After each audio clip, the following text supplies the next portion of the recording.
What's up, everyone? Welcome back to Anita's Joint. Hashtags in the joint, where every day is payday, baby. You're tuned into another one. All right, we got the post game.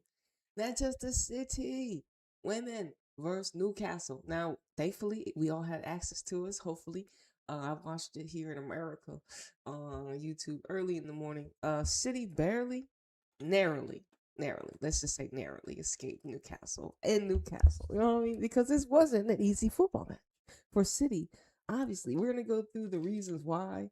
And shout out to a YouTube channel that I put in the description for the some of the video that they filmed of the goals and everything. So yeah, we have some film. We're gonna also hear a little bit of pregame from Andre. Since the match was so early and I didn't do a pregame, we're gonna see what he thought, and he gave us some update on some players. But yeah, man, City got the dub, but they only got 1 point, okay? Because this is a women's cup. This isn't a regular match, which is great. And this is what I do like. When teams draw and we do go to penalties, you don't get the whole 3 points because you didn't finish the match in 90 minutes. You had to go to penalties, and therefore you get punished. So it makes teams have to beat teams in 90 minutes. The 90 minutes is very key, very crucial. Now, City, when I look at the whole, we're gonna look at foot mob and everything, but when you look at their table and then you look at everyone else's group, you think they have a very favorable group. And how is fucking WSL2 ninth place standing Newcastle getting damn near almost a point out of what City are second place in the Women's Slipper League? But look, you're like, how is that on paper? How is that even? How is they even comparing on paper? Because it doesn't make no damn sense. Okay, it really don't. It really don't make sense on paper. Um, so once again, like this is crazy. Make it work. Make it work. Make it work. I don't know how that's possible. Um, you see the goals. Look, City went down early, bro. Close out this hole. City went down early. Like, look, we gotta look at these lineups. And we'll see what the collective also had to say about the lineups. But I was just like, when I saw the lineup, I was like, oh my God. No, actually, I didn't like, yeah, just tapping into the game. You're like, you're looking at the team. You're like, oh my goodness. So this is why whatever he said pregame should have prepared us for the lineup. And I was like, oh shit. So let's hear what old boy had to say a little bit. And then we'll get into shit, how this all ended up working out. Goodness gracious. Andre, hope you're well. First, congratulations on the nomination for Manager of the Month. Obviously, you always emphasise the importance of the coaching team around you and the players, but obviously, congratulations, another nomination for Manager of the Month. Thank you. Obviously, you always emphasise the importance of the coaching team around you and the players, but it must be really nice for you to sort of, again, get that recognition for the second time already this season for how well the team's doing. Yeah, I think it's, of course it is. It's nice always to be appreciated for the job that you're doing, but it's also like the same for when you nominate individual players. There's so many people behind, and the same in this case. So it's a nomination for the whole coaching staff, I would say. And obviously, Iman Benet and Alba Fugino have also been part of those nominations for Player of the Month. And Iman was down for the Golden Girl Award early this week as well. Fantastic recognition for them, but I suppose. Yes. Our Benet and Fujino, very very influential for City. Benet, the new slide, the Switzerland sensation, as we call her here. I mean, as I call her, but yeah, man, she's very influential. And like I said, this is a similar arc. I'm guessing she played just as hard at her other team in her home country. And like I said, not having Carolyn, not having him, that sucks. Him went down because it's like, damn, we need all our ladies healthy. But it's like, fuck, like Caroline and him being down would technically be starters over Benet and I mean, it just Caroline starter hips is England. She starts shit. But anyways, yeah. But this is what happens when I was looking at City's team. I was thinking about all the players, and we're gonna break it down, especially after We watch after we tap into like the stats of the game, whatever. How Benet and Fujino been carrying City. I mean, they got 1 point out of this whole game. Have this whole game. Also, as young players, how do you make sure that they keep focusing and working hard on what they're doing and maybe not get caught up by the very considerable spotlight that's been put on them at the moment? I don't need to do anything with these players because they are very professional. They are so eager to learn new things, eager to do training sessions every day. We're on a high level, and this group of players together is helping with focusing on the next task. So I don't need to do anything with any of these players for sure. So they are professionals and they are not getting flying away somehow. No. Looking ahead to the game on Sunday against Newcastle, how is the squad looking? First of all, any updates in terms of how your selection is looking? Yeah, I think it's been good days. Of course, like we normally saying, a win is always creating self-confidence, and I think the feeling in the group is very good. So it's been a good week. I think it is the same squad that was able to play last weekend, and.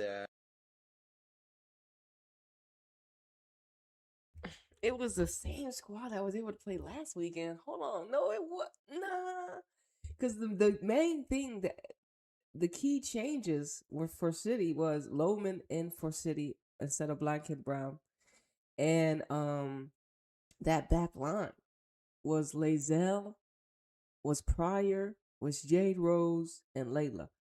And last match in the WSL, we had Alex and Jade. And who played the other position? I keep forgetting. Who's our other? Kirsten and Layla. Yeah.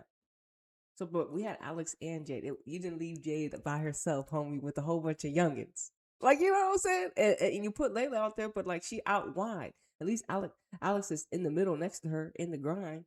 But you put Jade by herself with Pryor and Lazelle, them youngins. And then Lohman, I don't know if she played that position that she had to play with Bayern Munich. You know what I mean? Oh my goodness. Yeah, he changed some things for real, City. He changed some things, and I was like, oh my, I did not like the change. He made awful. Those change, especially away at Newcastle. See, he was looking at them on paper. Oh, they ninth place. You know, I'm talking about. You know, you were looking at Newcastle on paper, but look, you peep Newcastle. They got AKA Demi Stokes from City. And they still got Jordan Knopps, and they had some players like Mananen. She played for City too. I was like, hold on, he was kind of giving me flashbacks like, damn, y'all over here in the second tier challenging, making City work because of the changes. I'm like, oh my goodness. I'm like, this. They have some other archetypes. They look like a very confident Newcastle team, even though they sitting in ninth place. You know what I'm saying? I don't know. Maybe it's because they was at home. I was feeling their energy.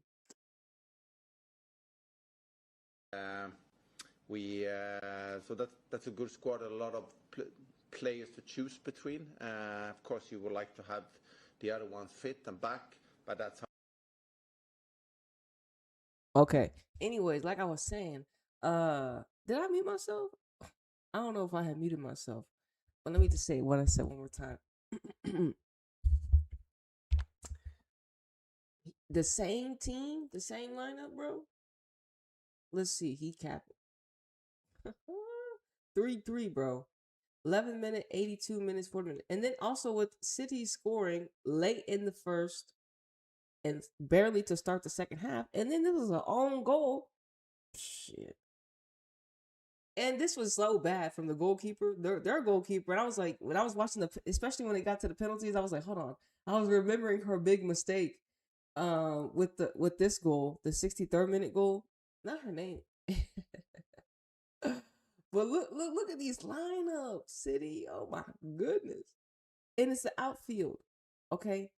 Like, ooh, that's right. Laura Coombs is in too. I was like, hold on. So we got an addition of Laura Coombs and Lohman in that midfield. And as you see, they don't really. It didn't work together like that. with Benet and Fujino, and you had Laura Laura Coombs and Loman. Nah, man. And then you got the back line. Lazelle Pryor. No, bro. Their city luckily got away. Narrowly escaped. That's why they narrowly escaped. Look at the team he put out here. It's the Lazelle had so much. Let's look at the stats. Let's look at the stats. Let's see how many. Let's let the stats let's let the stats tell the story when it comes to some of our players, because energetically I saw Lazelle had a lot of touches when I saw the match. And she's cool on the ball. Like she has, for me, she feels comfortable on the ball. But it's just like she kept turning into pressure, and then like she started making like very like kind of like short passes because they were playing very close together. But it's just like kind of slow, And a lot of players were holding on to the ball a lot longer than they needed to, especially with this formation. I'm just like, y'all need to actually be moving Newcastle a lot quicker. Yeah, they were playing Newcastle slow, and Newcastle was just walking them and staying with them every time. City never intensified because of the archetypes out here. Loman's not as quick. You know what I'm saying? Pryor, they're these Lazelle, these players are not as quick. So you have Benet and Fujino trying to, be pacey, but your midfield is not really contributing to the and you saw how many turnovers they had? And key possessions. But for me, it was the Lazelle Pryor combination right here. I didn't think it supported us defensively. Especially Loman. She was able to play that position. Like, remember, let's go to the Chelsea match, because even Laura Coombs wasn't in this game. But let's go to the Chelsea match real quick with City, because let's see, tables fixture. There we go. Where's that Chelsea game here? Let's go back.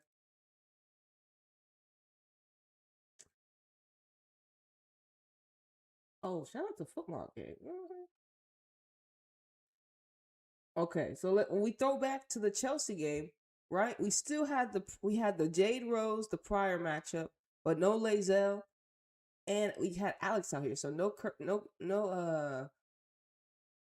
Lazelle and no Kirsten. But we had these two, Alex, so we had a Jade Rose and Alex backline pretty much still. And like I said, Loman's in the game, Hasegawa's in the game, but we didn't have Laura Coombs. Miedema played. But this lineup, so you see a couple key players. Having Greenwood in the back line is a must. In the midfield, you can't have Loman and Hasegawa and then a Laura Coombs. Like, that ain't gonna work. But let's go back to the game then.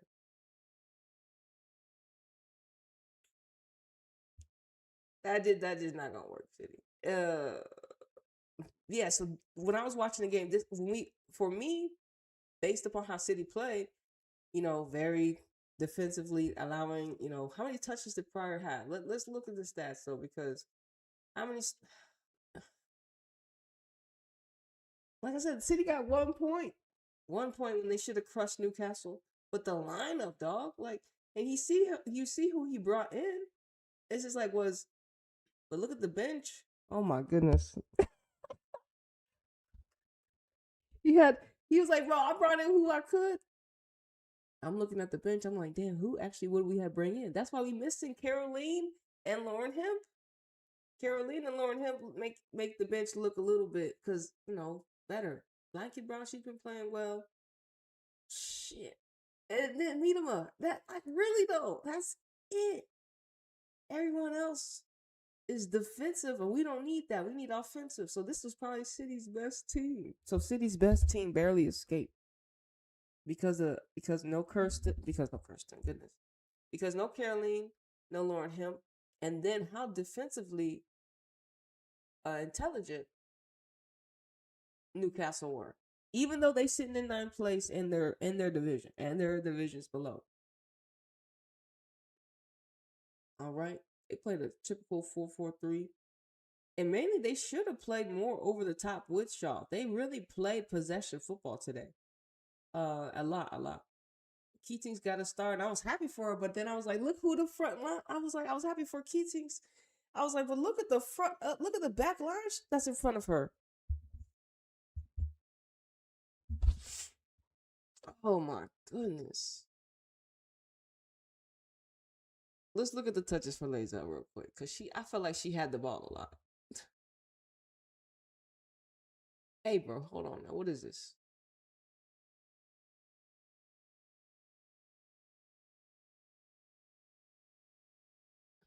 Hold on, they don't have no Pacific. I guess it was the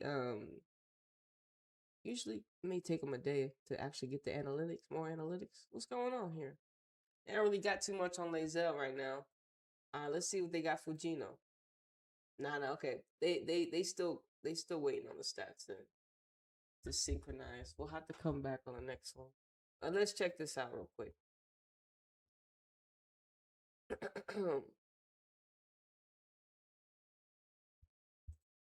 We going back over here. Shit.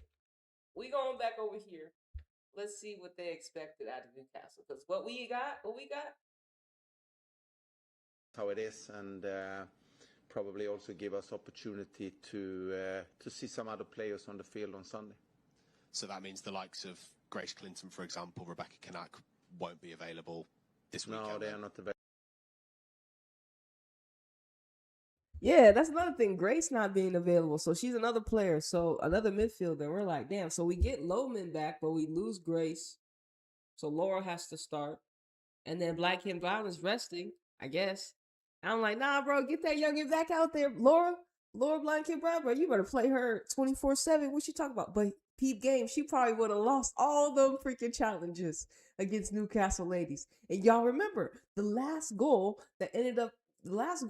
for Newcastle to score was because that girl bumped Hasegawa from the back, and the referee let it play. Hasegawa didn't fall down, but she did lose possession of the ball, and then that was in totality what allowed Newcastle to score. And the first goal for Newcastle too was another mistake with Lohman, I feel, and Layla defensively. So like City cost themselves so many goals just based upon them playing bad together. And this lineup should never happen again. And I think overall, people were resting, and we lost a key player like Grace.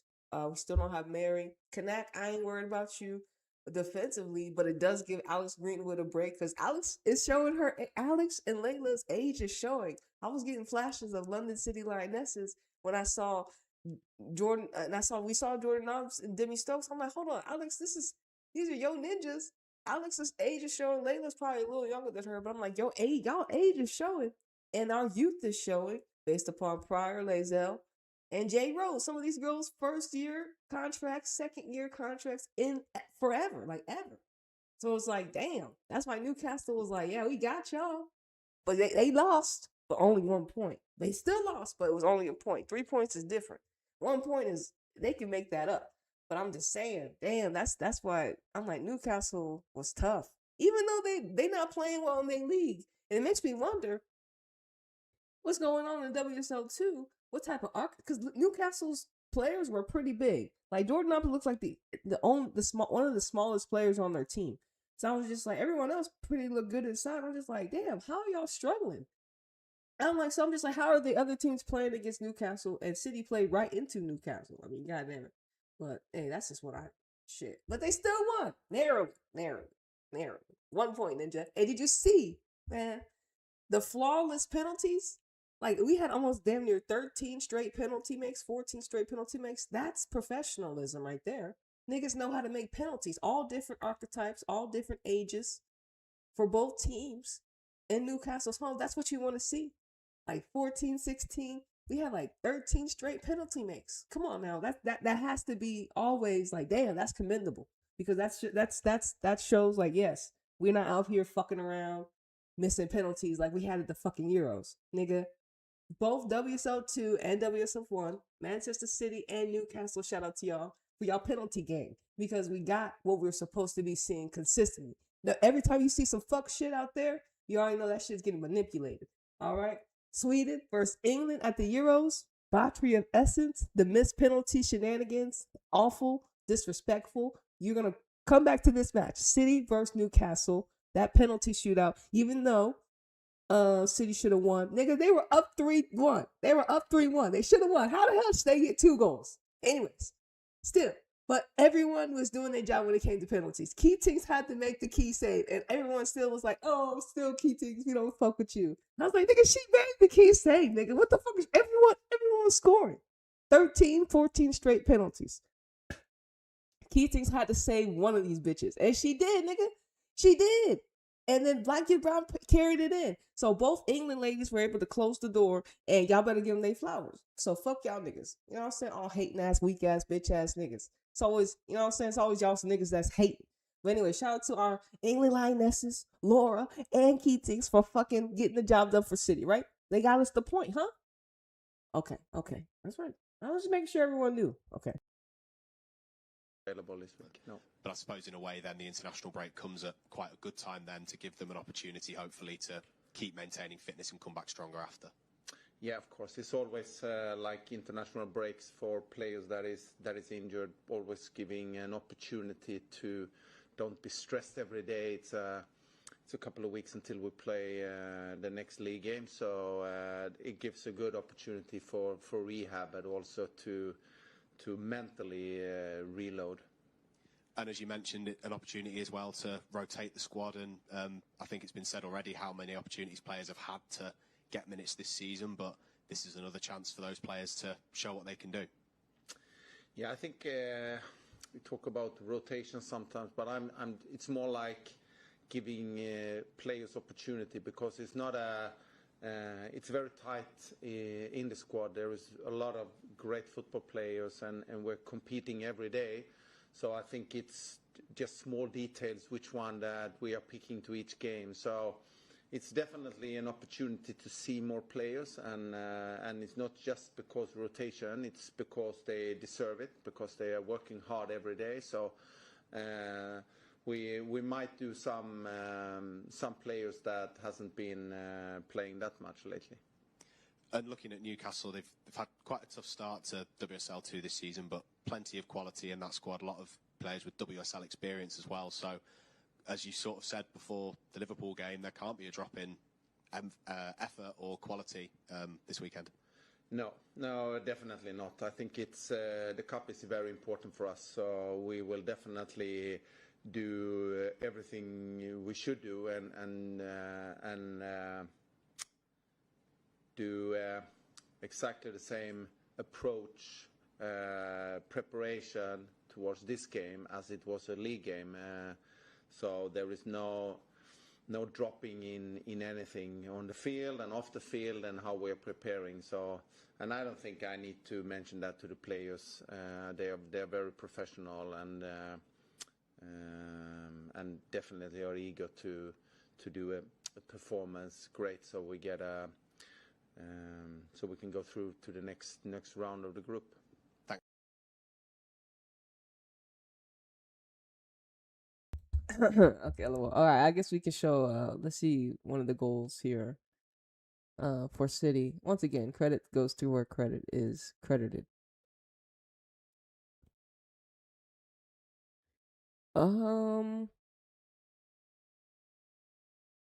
Let's see. Hold on.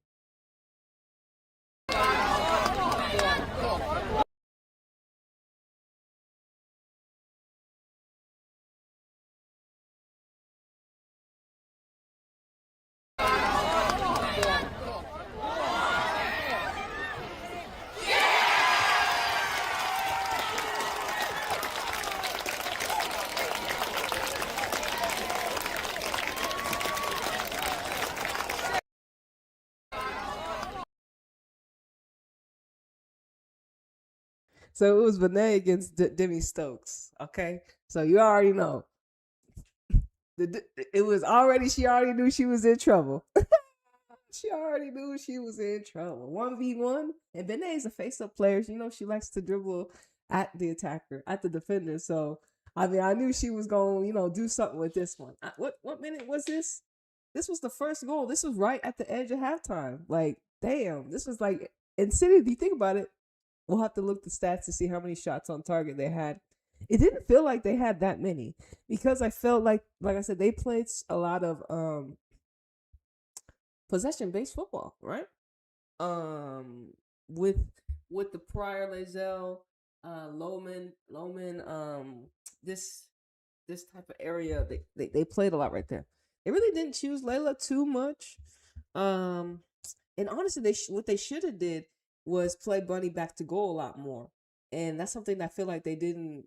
They should have tried to change. Have Bunny play more back to goal. That's isolating. And but Newcastle, they was doing their thing. You know, I'm not gonna lie. Let me let me show you the rest of the video real quick.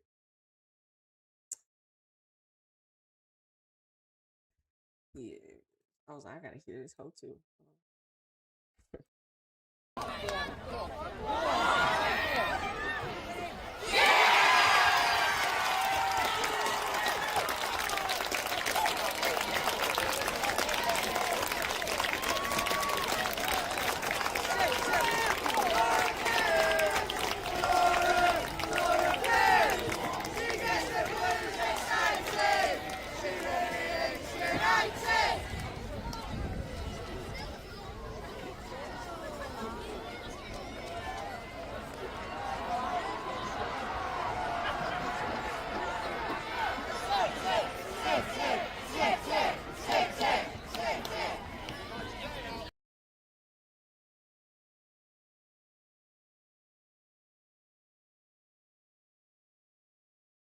Yeah, that was the first goal. That was the first goal to freaking level it.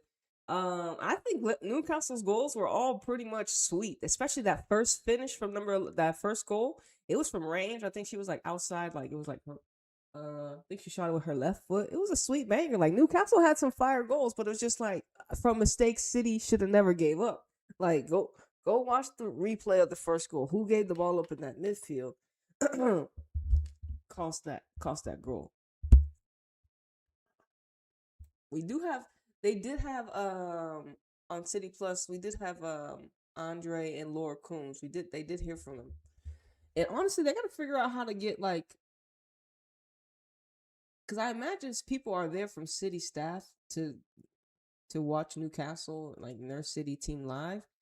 They need to have that shit. They need to have like content creator travelers so they can have on match recaps for City through City, because they already have people on the ground at the Newcastle match. It don't matter. Y'all still in England, right? Y'all still somewhere. Y'all should be a part of the squad, whatever.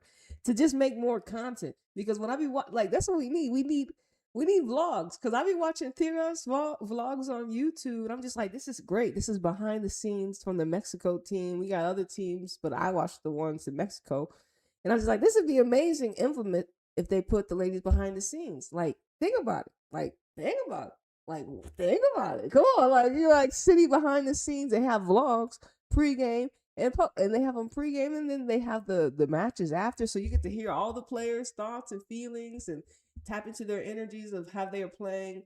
Either I guess it's the day of the game, right? And then they post the vlog, usually the match. I mean that the day after the match or something like that, and you get to kind of feel like how everyone was feeling around that time, and then you're like, damn, they played well. You go back. So I'm just saying, listen, you got some leagues that do it. Tiras, I watch them, I see them do it. Man City and other leagues, are they willing to give the ladies that much exposure?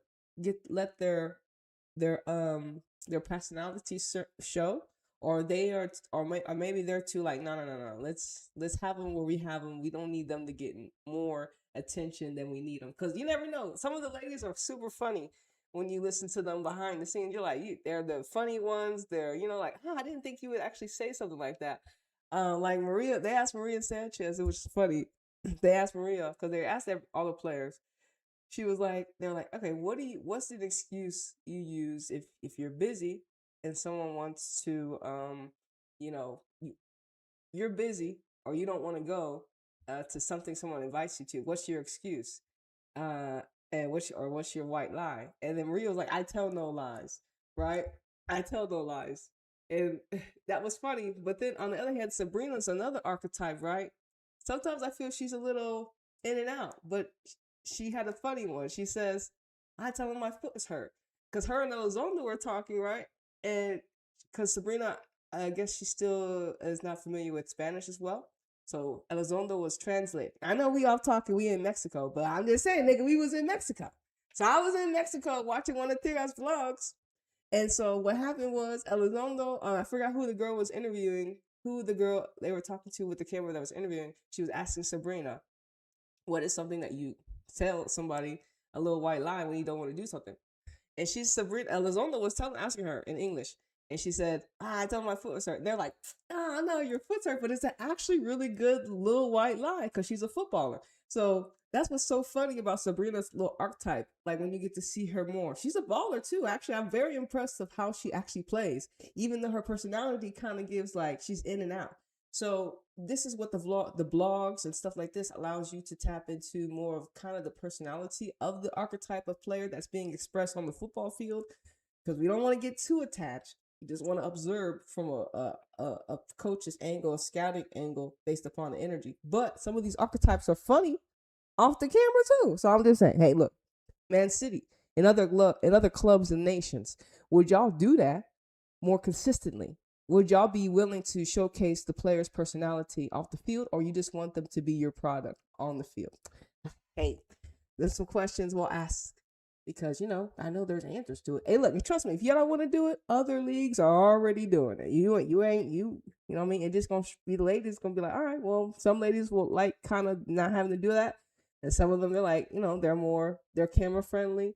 But anyway, shout out to Tigras. I'm just saying, I'm just giving some support, we were, and like I said, when the ladies, I think they do have like the league WSL, I know they do have during halftime, they showcase their little interviews and stuff like that, but I'm talking about individually as that team, like Tigras as a team, not WSL as a league. I'm talking about your club. Okay, don't rely on the league when you are the club that has the product in front of you. The league needs you to have the product in front of you, which is the players, which is the teams, before the league can even form. So, I mean, listen. Anyways. Thanks, Andre. Best of luck Sunday. Thank you. Thanks, George. We'll go to Zoom now. Dan? Andre, hope you're well. Just going back to Newcastle, I know they were saying there that the results maybe aren't what they wanted so far. They're scoring a lot of goals, maybe conceding a lot as well. So, what have you made of them in your analysis, and where do you feel their threats lie at the weekend? Yeah, I think it's like you're saying, it's a team that maybe haven't gotten the results with them, but also they have also showed that there is quality, and especially there is a lot of experience in the group is big. There is a player that has played in WSL earlier, so they are fully capable of as individuals. Maybe they haven't got everything connected in the team yet. I think that they're running a lot, creating opportunities to, when they get a chance, they will definitely try to punish us behind the back line. So that is something that we need to be aware of, working extremely hard as a unit. So if we are not switched on all the time, I'm definitely sure that they will do things to expose us for different threats. So at the same time, I think we are a team that should win this game if we play on the level that we are supposed to. But like we said earlier also, that we cannot drop any percentage in the performance, because then it's a good team, and we will definitely be challenged.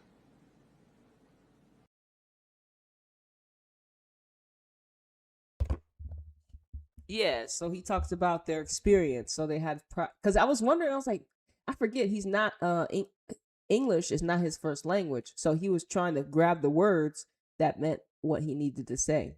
So when he was like, I was like waiting for him to like, nigga, experience. He was like, yes, experience.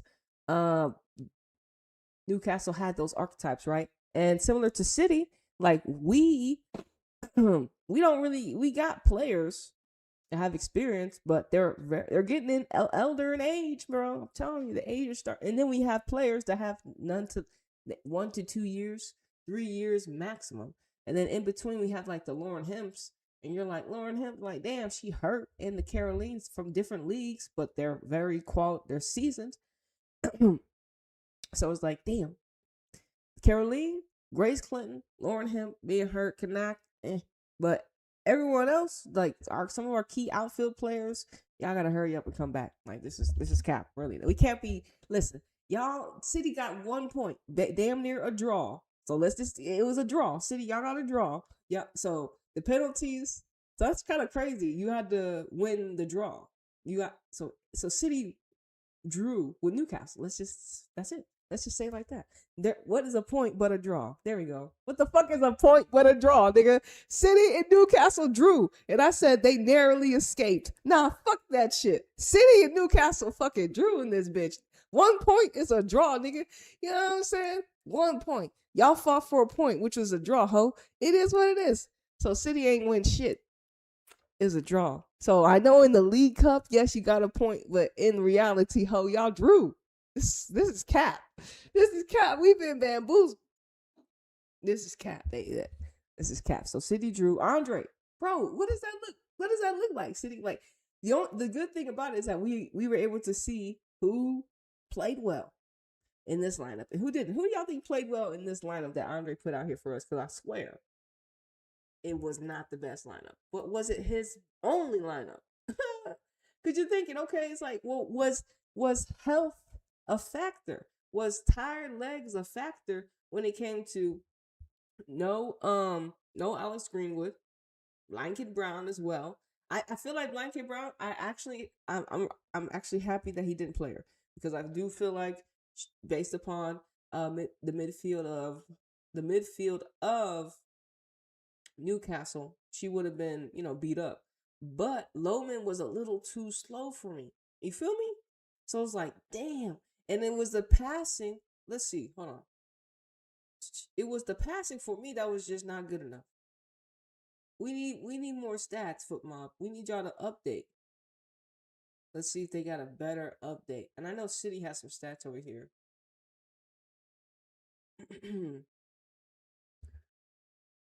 Like I said, we do have some reaction. Let's go to halftime, because this is crazy. This was crazy. Oh, come on. All right, fuck it.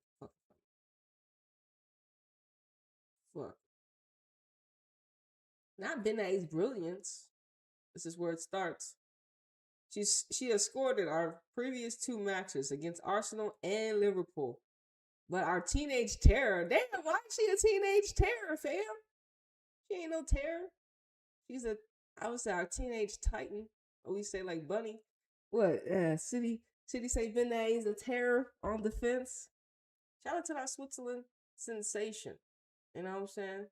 It's because she's like I said, similar to, like, if Hip did that a lot more consistently instead of playing the way she does. And I think Caroline's gonna be the same. Caroline's like I said, an elder archetype of a Benet. So when Caroline gets back, everything that we see from Bentley, she's a more matured version and a Brazilian version of her. Caroline's a Caroline. But like I said, I have to be real. Caroline's the best, probably. Like I said, Brazil's going through a lot of shit right now, which is kind of fucked up. Because, like, they're not actually bringing in, I feel, some of their best players. I'm just going to Brazil. And we're going to have to tap into Brazil when we watch them play. Because I watched Tigres last night. That's why. Because I was watching Tigres played Atlético San Luis last night. And, yeah, I don't know if we can tap into that. But Demi Stokes versus Benet. Demi Stokes is like, oh, man.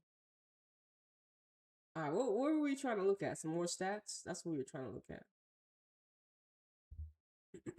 All right, you know what? I guess I'll show y'all the second goal. We'll show y'all the second goal. The Hasegawa goal.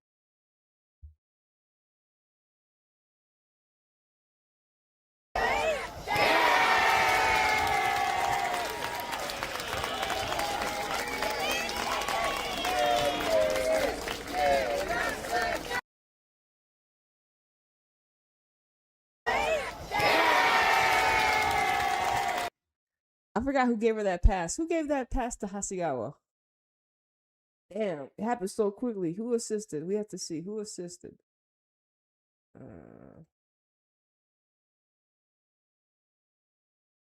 Y'all got. Let's see. They got some updated stuff.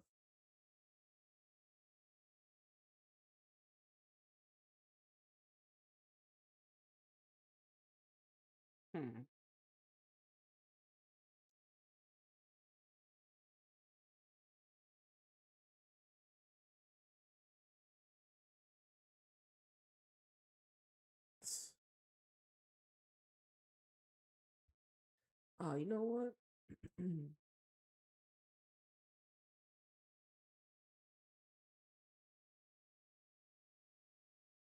Man City only look. Ooh, look at it. Look. All right, let's watch one more time. Let's finish the video.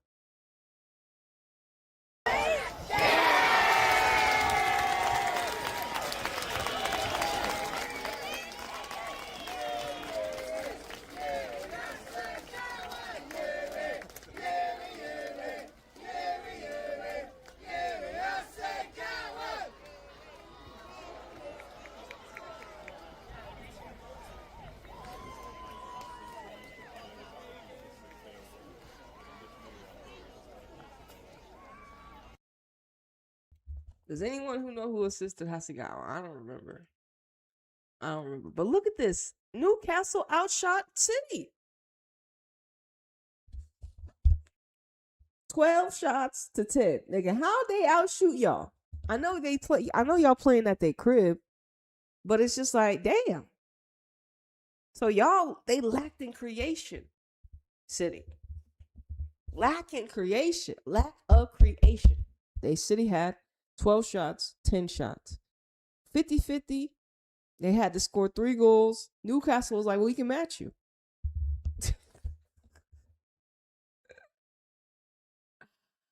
Oh my goodness. Look at the lineups again. It's just not good. So this was on the bench. This is why we need Grace back. We need Caroline and we need Lauren Hemp, bro. Y'all need to hurry up and get healthy. What is this? What's going on here? We need them to hurry up and get back healthy. This is crazy. Nigga, you got a timeline for them? I just want to ask you about kind of the stadium that you'll play at, because obviously you played at a big stadium in Anfield last week. This week it's an athletic stadium. It's open to the wind, the rain. If the ball goes out, you're probably running across the running track to go and get it. You know, it's very, very different. I just wonder how do you adapt to that? Is that difficult for the players, and do the kind of the messages and the tactics change a little bit? No, I don't think so. I think this is what it's about to be a professional football player and a team also, to be able to, sometimes you play like this in another kind of stadium. Sometimes you play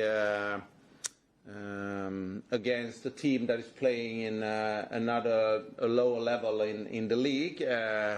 But we always, no matter what, if it's raining, snowing, whatever, the only thing we can expect from each other, that the circumstances are not affecting our performance. We know what we are supposed to do.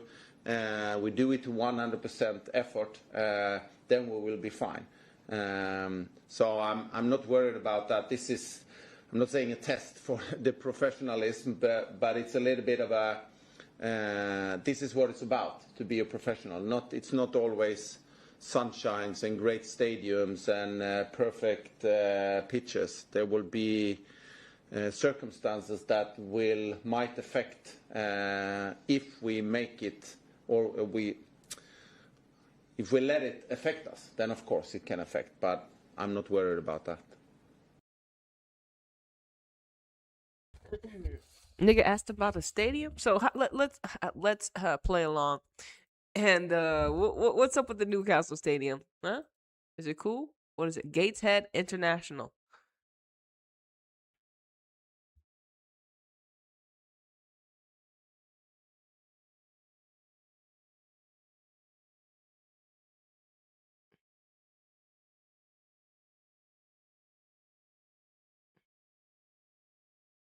Who is Gateshead Football Club? Who are they? They're actually a football club.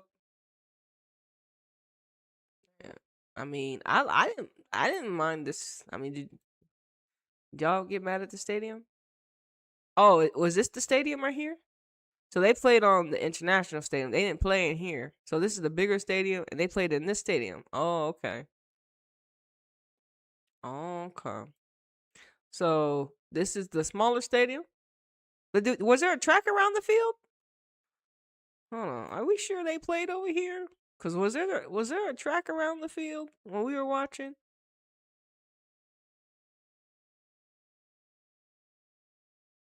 Cause it said this has a track around it. I don't remember looking at a track.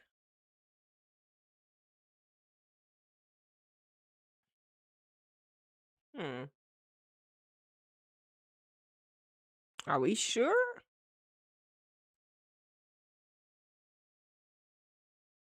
It says Gateshead here, right? Let's look at it one more time. So this is the stadium they played at. Were we tripping when I saw everything? It didn't really look like I said. Let's see again. Oh yeah, there it is.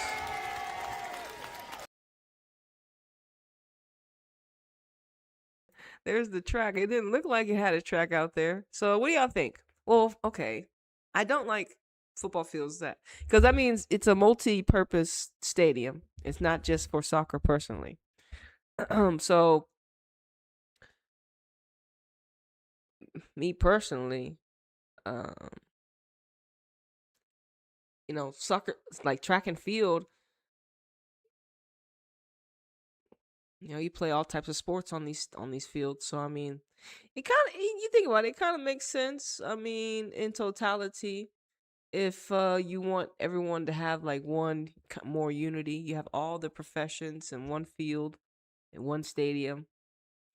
Football as well, American football and everything. So it's like, but when it comes to like, okay, so this is a women's league tournament. Is there not another stadium they can't, like, is this their home stadium? This is their home stadium. This is where they play in, like all the time. I didn't think it was a bad stadium. It's a cool stadium because it's a bigger stadium because they host a lot of other events in it. So I thought it, looked nice.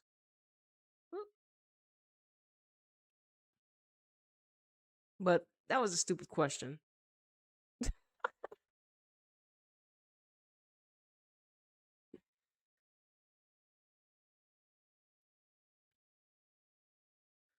We got a little bit left from him. Has he talked about any other players? Like, has he talked about Carolyn? Like, have we heard anything about?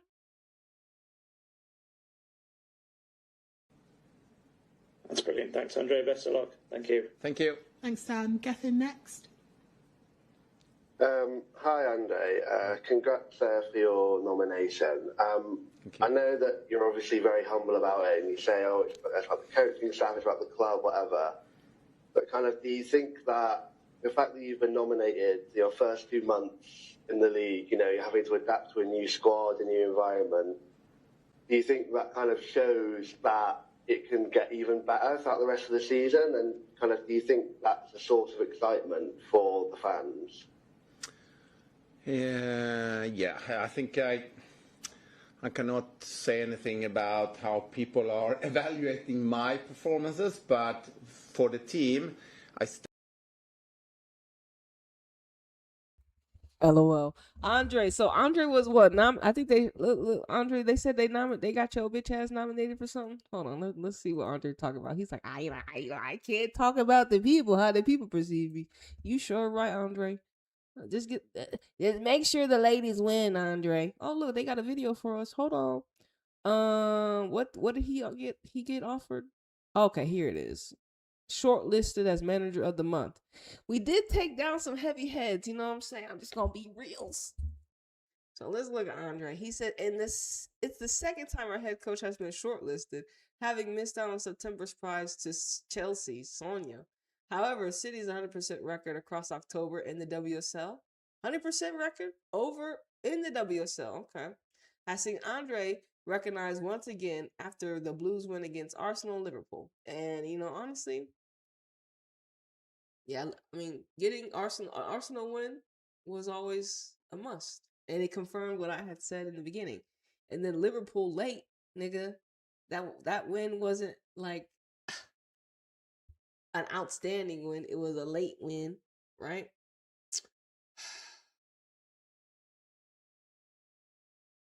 Yeah.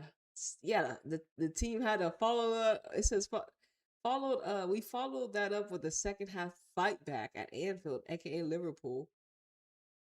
And then here today, fuck. A draw against Newcastle. Andre, you lucky you had a good month, nigga.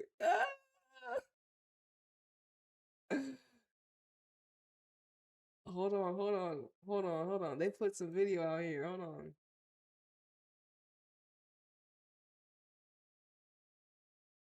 Oh, hold on. Let me sign in. We'll watch the. Hold on. Let me sign in. We'll watch the penalties real quick. Hey, and everyone hit their penalties off the marker. Let's be real, everyone.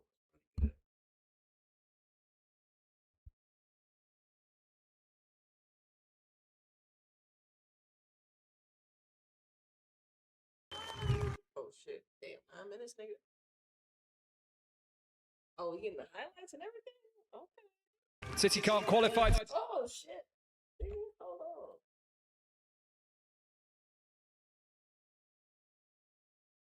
Today, but they can make a healthy step towards the knockout rounds with a win this afternoon. Top spot of the group is guaranteed to progress. Second places across all groups will be a best of the rest scenario. A big smile on the face of Bunny Shaw, who starts for Manchester City. That is good. Towards Pryor's head, and then Shaw glances to the skies, of which the ball was sent in the end over the bar. Jade Rose, who is settling into life at Manchester City. That summer signing from Harvard University, the Canadian. Now very much settled into the Canada side. That, of course, will be on international duties shortly as Newcastle score a brilliant goal. It's Joe. As Newcastle very much settled in Harvard University, the Canadian. Now very much settled into the. There it is. You got Jade isolated out here because they weren't playing like in the back three, right? So Jade's right here, right? She ends up getting I forgot who's in front of her. She ends up getting the ball away, and it is off a turnover. And this is a banger of the goal. What is Keating's gonna do about that? Fuck. Canada side that, of course, will be on international duties shortly as Newcastle score a brilliant goal. It's Joe, the saviour last weekend, has given the WSL 2 side a surprise lead against Manchester City with a fine strike.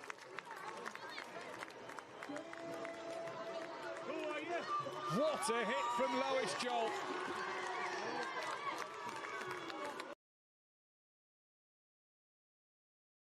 Yeah, did you see who's all over there? You got Jade Rose, Jade Rose. You had Loman up there, Layla and Laura Coombs. Now this 4 players. I'm sorry, we don't really see it too often on the field. So I just think that connection right there. And look, they're all different backgrounds. We got a Spanish, we got a English, we got a Canadian, and we got a fucking German. And they all playing together underneath a Swedish person. And this kind of like they first match together. Nah, shit. Not gonna work out. Space given, 30 yards out, and Keating could only watch. Wahhabi short this time for Gino. Back to Wahhabi. It is clipped in and glanced on and just wide. Sydney Lohman looking for her first Manchester City goal. Wasn't far away there. Newcastle United scoring first. Here's Lohman. That's a lovely little reverse pass, and it's Found for Gino, who's on the charge, and she's carried the ball a good 50, 60 yards here. For Gino, through the Shaw. This could be the chance. Shaw stands it up. There's Wahabi. And it's... Now that should have been something. That should have been a goal or something. Like, Fujino has to just go for goal herself. But I feel like I feel like she still made the right pass. But it's just like, damn, Bunny, why were you out wide? Why wasn't that somebody else? Bunny was out wide. Who was technically in the middle taking up Bunny's position because it needed to be somebody else out wide. But Fujino, when you're like kind of like that, when you have a player like Fujino and you just, or if you're if you're in a position where if you're in a position Fujino was found in, you either just have to go for goal because it's like, damn, you don't want to put Bunny out there out wide because that's not her preferred. And then the pass wasn't even that. It wasn't like, damn, the pass was still bad too because I feel like it pushed Bunny even wider. It should have been like more like where she could hit it first time. So let's rewatch it because it's just like, damn, City didn't get nothing out of this, and I feel like Fujino has had so many we've had great film of her when she has had the ball like this, and she usually makes a fine pass, which she did. I don't feel like she did anything bad, but it's just like, damn, nothing came out of this.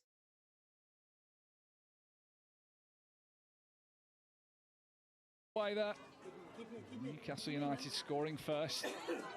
Here's Lohman. That's a lovely little reverse pass, and it's found for Gino, who's on the charge, and she's carried the ball a good 50, 60 yards here. For Gino, through the Shaw. This could be the chance. Shaw stands it up. There's one for Gino, through the Shaw. And Bunny should have saw Fujino ride the fuck open. Bunny, you ain't see Fujino ride open when you got the ball over there? Because she should have just laid it off. And then you got Layla coming from behind. I don't know how she didn't make her shot either. I'm like, come on, City. Like, this is cap. This opportunity pissed me off. This could be the chance. Shaw stands it up. There's Wahabi. And it's wide. Largely through the work and the pace of Fujino. Shaw wanted it on a plate for Wahabi. Swiss player of Manchester City. Now Fujino into Shaw. Shaw realised she got the turn. Fujino gets it back. It's Alba Fujino! It's the bar that denies Manchester City an equaliser. The late hero of last weekend. Finds Shaw, the return ball through, put everything behind it. Shaw's header angled in field. Asagawa, only small in stature, but was able to get the head on that. Here's Benet, trying to force away past Stokes, and she has, and there is Coombs! And with virtually the last kick of the half. Got so lucky on that goal. Got so lucky on that goal. Let me see.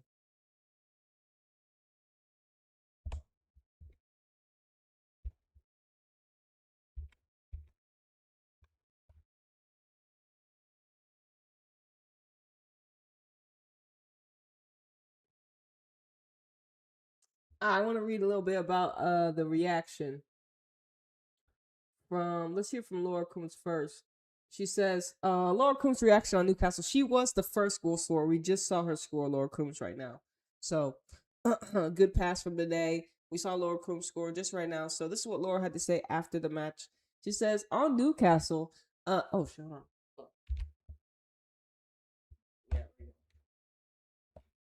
On Newcastle, they had a lot of fight. They scored first before we scored 3, but they still had the fight in the end.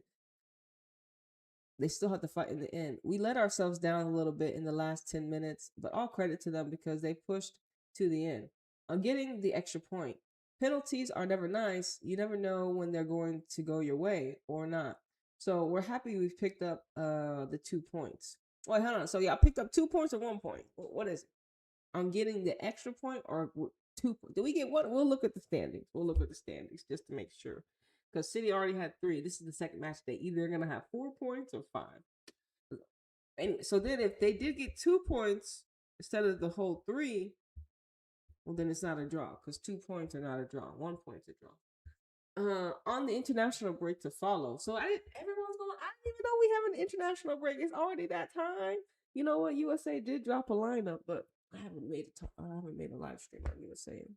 But anyways, it says, I think everyone needs a little break. Go away and come back because I feel like we always come back really sharp when everyone goes away and has time for themselves. So I'm really looking forward to getting back to it. So people need a break from y'all need a break from each other, Laura? Laura's like, nigga, we need a break. Laura, y'all need a break from each other. What's going on? It's been a tight month. I guess so. The first kind of like that. This is like the first wave that we've had. The WSL back, and then right? Is it? Did we have international? Have we had an international break since the league started? I'm just curious. Is this the first one? It must be the first one. All right, that's what Andre says. His reaction on Newcastle. They were fighting from minute 1 throughout the whole game.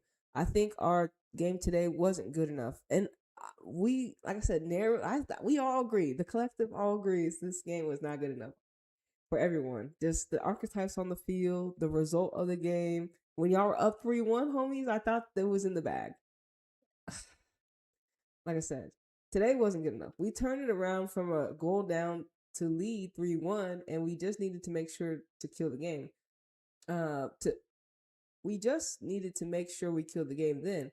Being able to protect the 3-1 lead, and we didn't. And on the other hand, it's a strong form from the team to come back and win on penalties. On our League Cup match, on our final League Cup match. Okay. No matter what, I think we still have to win the last game against Nottingham Forest. So I think it's just about getting the result, but we need to make sure we're better in the situation we're going to be in. Oh, it says we need to make sure we're better in a situation. Where are we in? What? Where are we in? Where we are? Okay. In these kinds of games, the opponent is bringing so much energy, so much power that we were able to deal with. Okay, so his fucking his Swedish ass English, bro, flunked out, and you know my Americanism ain't helping. Yeah, but I feel like play faster, but also being more determined with what we're doing with the ball. Yeah, City weren't as creative as they're supposed to be. It was a lot of stagnancy. It was a lot of kind of like unorganized. And they, like I said, when he said they need to be more aware. They need to be more aware of the situation that they're in, especially in a League Cup where you need to make sure you're winning all the games to get points, because this is not like a league where you have all the way to the whole year. This is, hey, you gotta get the points because there's advancements to be had as the year goes on. So it's like that's the maturity of our group that we had out there. It wasn't that mature. It wasn't that elder compared to Newcastle, where they had the players that knew, and they were at home. They knew what was going on. You know what I mean? They had a better awareness on what was going on.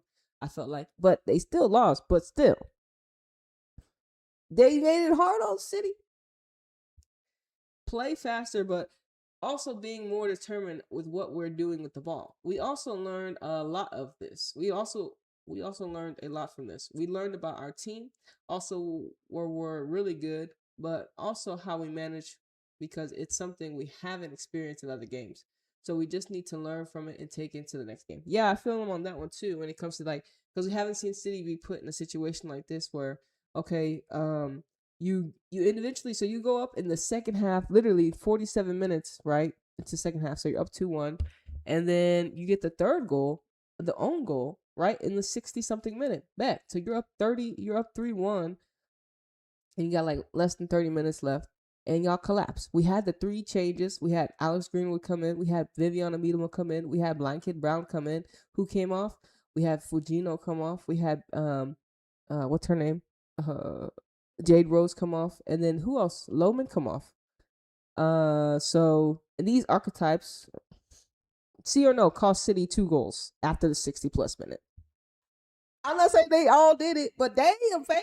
We bring y'all on in the 63rd minute. We up 3-1, nigga, and then all of a sudden we in penalties? God damn, I'm just saying, Ninja, what happened?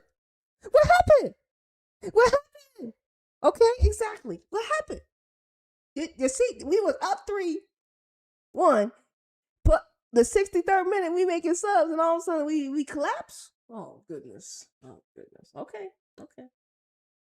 On learning from Newcastle result. I don't think this is Andre again. On learning from the Newcastle result, this is what he said.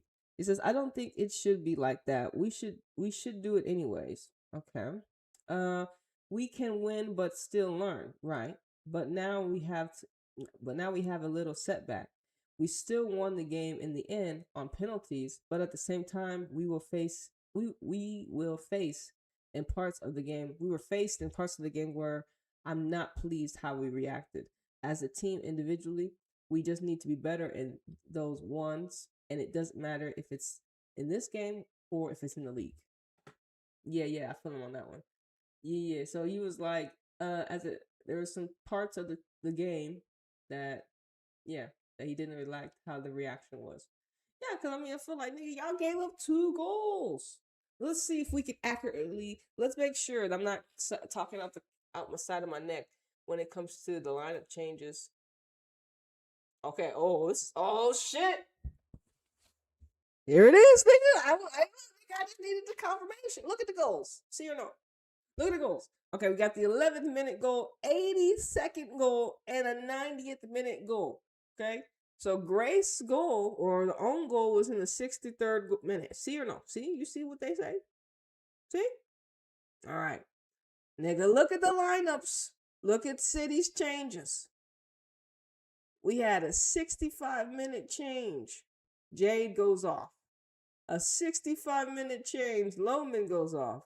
A 65-minute change. Fujino goes off. See? So who goes on the field during this time? We got Viviana Minima, Blind Kid Brown, and Alex Greenwood. And guess what happened? And then we had Kirsten come in the 76th minute, and we lose our lead. They level it 82 and then 91 plus. That's what's crazy. So look, I know we had to make changes, but the changes are not supposed to be this bad where y'all lose two goals. Okay? And like I said, you got lucky on the third goal because it was the third goal for Man City was from the. We'll see right here. We'll watch it real quick. Y'all saw the third goal. We'll watch it. Shit, look, y'all don't believe me? Just watch. Got lucky on the third goal because it was an own goal. Manchester City have their equaliser. And Laura Coombs is the one who gets them level.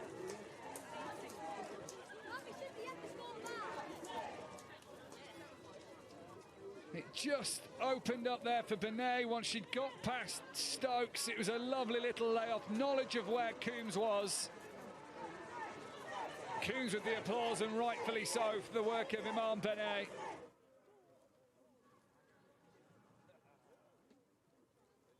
Just enough on that to guide it into Fujino from Benet. Benet who got the assist in the first half. Now looking again here, and she's found Hasegawa. Well, that didn't take long, did it, for Manchester City to get in front at the start of the second half.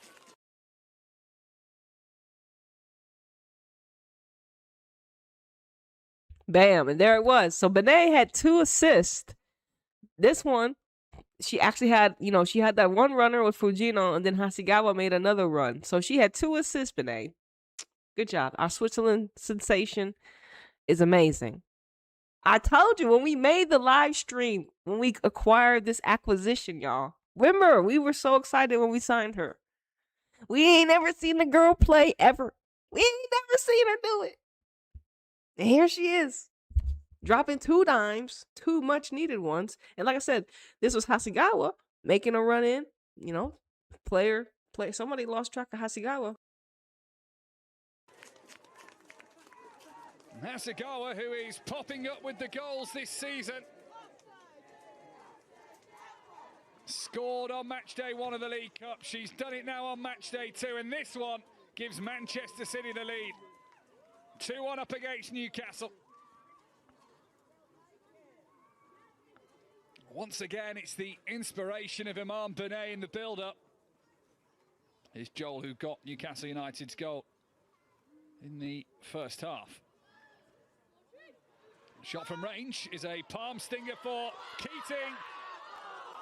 And Newcastle cannot take advantage of the fourth half. It's Joel who got Newcastle United's goal in the first. Bro, look how wide open that line is. You see those 1, 2, 3, 4 Newcastle players right there?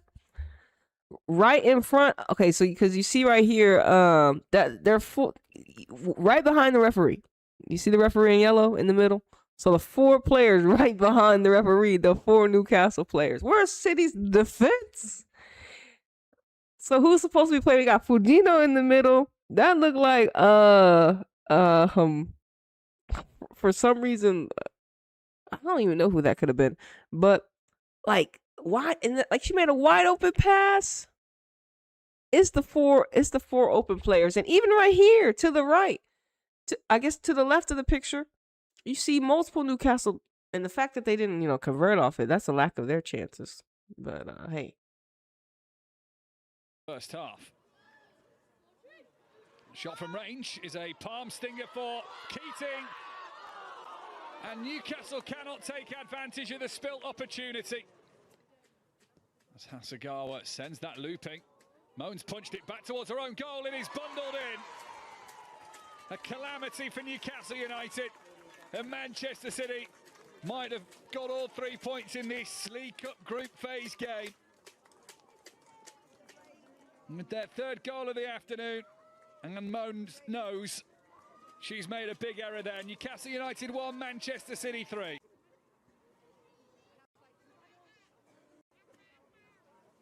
Murphy finds Gregory.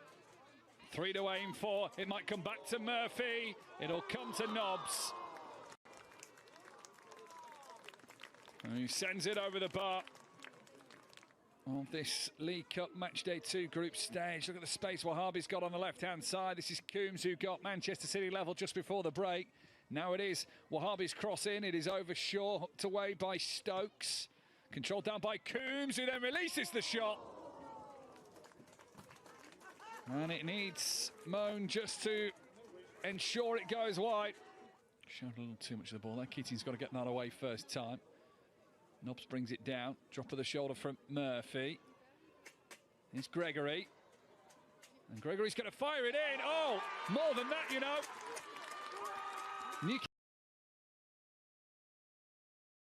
I mean, damn. Like I said, that goal was crazy too, fam. Did you see how it went in? Like, some shit you just can't stop. You know what I'm saying? Like, damn, that shot was amazing. Keating's like, fuck, what do you want me to do? I'm like, I don't know what to do. A lot of the other stops, like make it easier for her to defend, but those shots, like I said, the first goal, Keating's, all she could do was watch. The second goal, all she could do was just watch because they're just placed better. Like, these are quality finishes. And it looked like it took a couple of deflections, just the way it looked, okay? Newcastle United are back in this game. Freya Gregory finds a route through.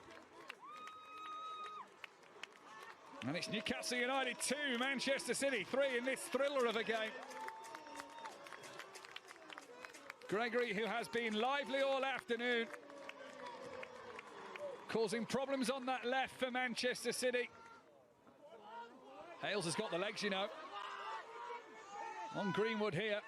Now has to use a little bit of hold-up play. She was fouled. It will be a free kick. It's going to be Beth Lumsden to strike it. And Alex almost cost City one right there. Like, why Alex gets caught up with the, she's a sub, but she gets caught up with the substitute for Newcastle. And she fouled her right outside the box. Alex, come on now. Like, come on, Alex. Like, it's got to be better. You can't be giving up free kick opportunities, literally, like, right outside the penalty box. She was not far off. She wasn't far off, right?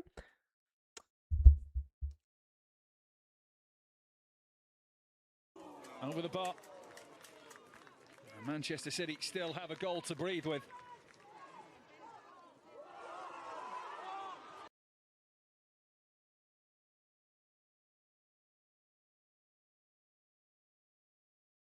Okay, and there it is. You see Hasegawa down on the ground. This is when she had gotten bumped.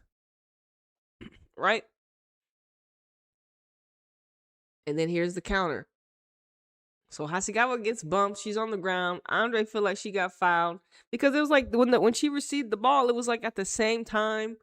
The ball was kind of like the impact and the ball receiving was at the same time. You know what I mean? So it's like, damn, ref, no favor. Oh fuck.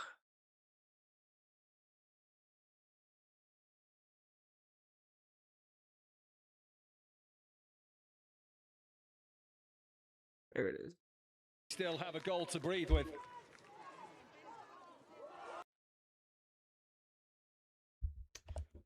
Manchester City still have a goal to breathe with.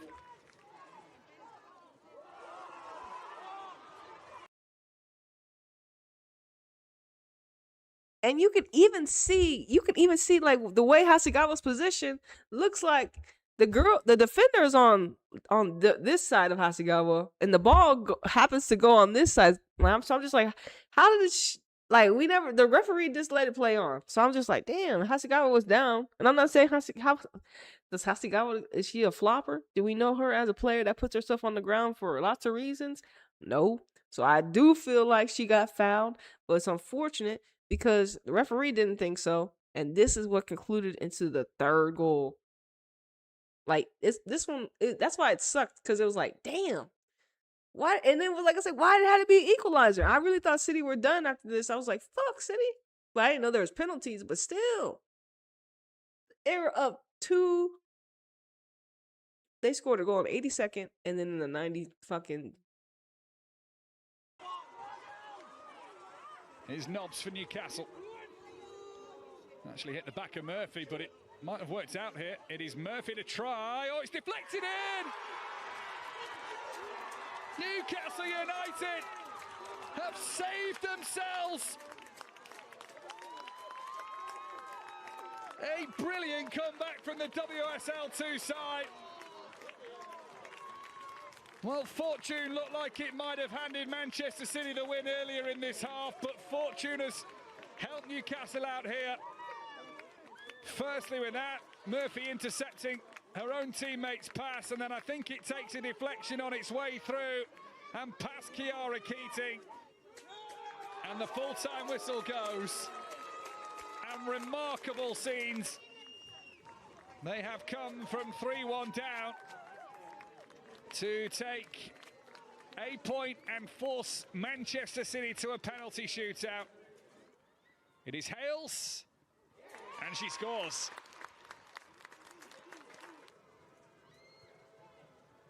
It is Kasparai, and it's a great pass.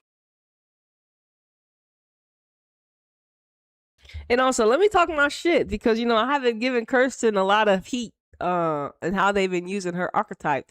But to be the first player to step up to take the penalty for City, that takes courage, and that's the Lioness, and it's upright. So I thank you, Kirsten, for taking the first penalty and making it, because it could have been anybody. I was nervous, but the fact that you was like, I got this, because when you saw, when we were watching the game, you saw everyone in the huddle, and I saw her hand go, her little finger go up, like she wanted to take one or whatever. So she volunteered, and she was the first one. So that's what you need from the confident Leo right there. Make the penalty, you know what I'm saying? So I'm gonna give my flowers to Kirsten. Look, like, you know what I'm saying? So nigga, this is what we want to see, nigga. All right, make the penalty.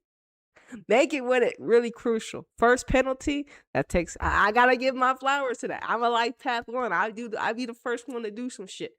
So let's just talk about how Kirsten was the first one to make the penalty for City in this run. So let me just say that. All right, my niggas. All right. So I'm just being a real nigga. I'm gonna say what I gotta say, you know, cause I be on her neck. When you're given opportunity to prove yourself. That's why just like Keatings, you know, those that have the ability to see, I will say acknowledge it. You know what I'm saying? 1-1 in the shootout. A little bit more calm and reassured. It is Lumsden. It is in. Newcastle perfect from the spot so far. This is a chance in the League Cup to find the back of the net. And Bunny Shaw just about scores. She won the League Cup 3 times as a Manchester City player.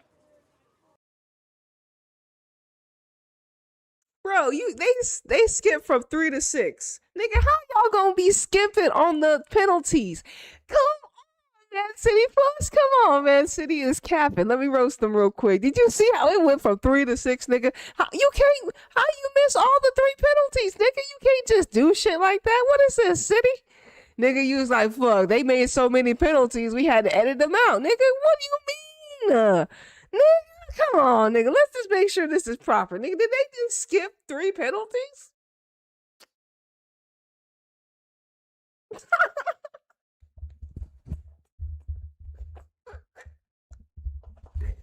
Oh, shit.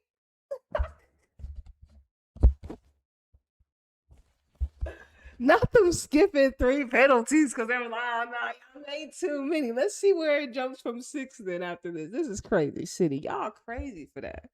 Y'all capping. Y'all. And Bunny Shaw just about scores. She won the League Cup 3 times as a Manchester City player. It is Demi Stokes, and it's saved by Kiara Keating. 22-year-old has the chance to win the game for Manchester City and pick up the bonus point. And she does.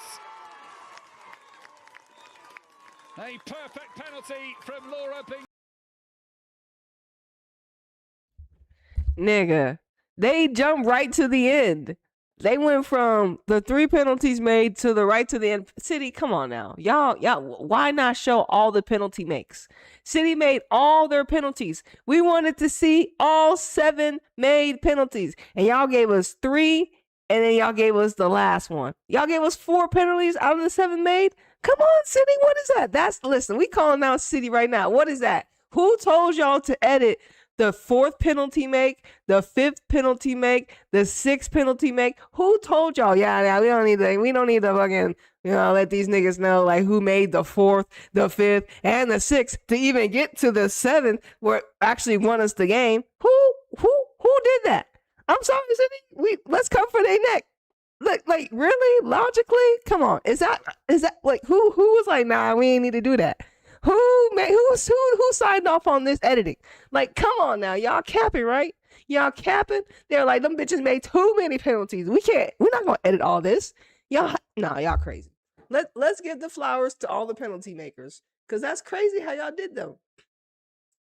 Y'all crazy. Y'all crazy.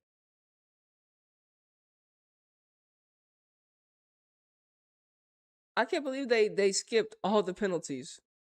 3 the most crucial penalties, because all right, so they skipped. Let's just start from the beginning. Of course, we saw Hale score. We saw Kirsten. Well, we saw Kirsten score. We saw Hasegawa score. And we saw Bunny barely squeeze it in. Yeah, that's it. The goalkeeper went the right way. And I was mad at Keatings because Keatings, they went every time everyone was shooting to the right. And Keatings kept diving to the left until Demi came up. She finally slid over to the right side. Because all the fucking goals were going to one side of the field for Newcastle. I'm just like, Keatings, all you need to do is just choose one side. Choose the other side just one time. But she kept choosing the other side. But anyways, she only needed to save one because the other goalkeeper didn't save anything either. So, all right, but here it is. So the 4th one that helped City get 4 was Alex Greenwood. And then the 5th one was Miedema. And then the 6th one was Layla. Thankfully, Layla's shot was close too. And then we got to Blanket Brown. So we missed the penalty on Layla, on Miedema, and on Alex Greenwood. They want to skip those penalties. And like I said, not all the penalties were perfect. No, not all the penalties were perfect. But look how many penalties were perfect in a row, niggas. Look at this. Look how many penalties both teams made. 1, 2, 3, 4, 5, 6, 7, 8, 9, 10, 11, 12. 12 perfect penalties from both teams. I'm sorry, well, 6 penalties from each team, 12 included totality. And so this is what a penalty shootout is. Like, and sometimes when some of these other shits that you be seeing, when you have hella misses, you're just like, no. When we get authentic penalty kickouts like this is what real essence looks like. Penalty makes. I know you're like, Nita, it's just a penalty. No, nigga. Yes, nigga. They literally showed us how they do penalties in a European competition, but this is how they do them in a League Cup competition. Okay, this is authentic, nigga. Them other girls, I don't know what, that was artificial. The penalties, when it gets to that high, nigga, that's perfect, nigga. You can't just mimic that shit.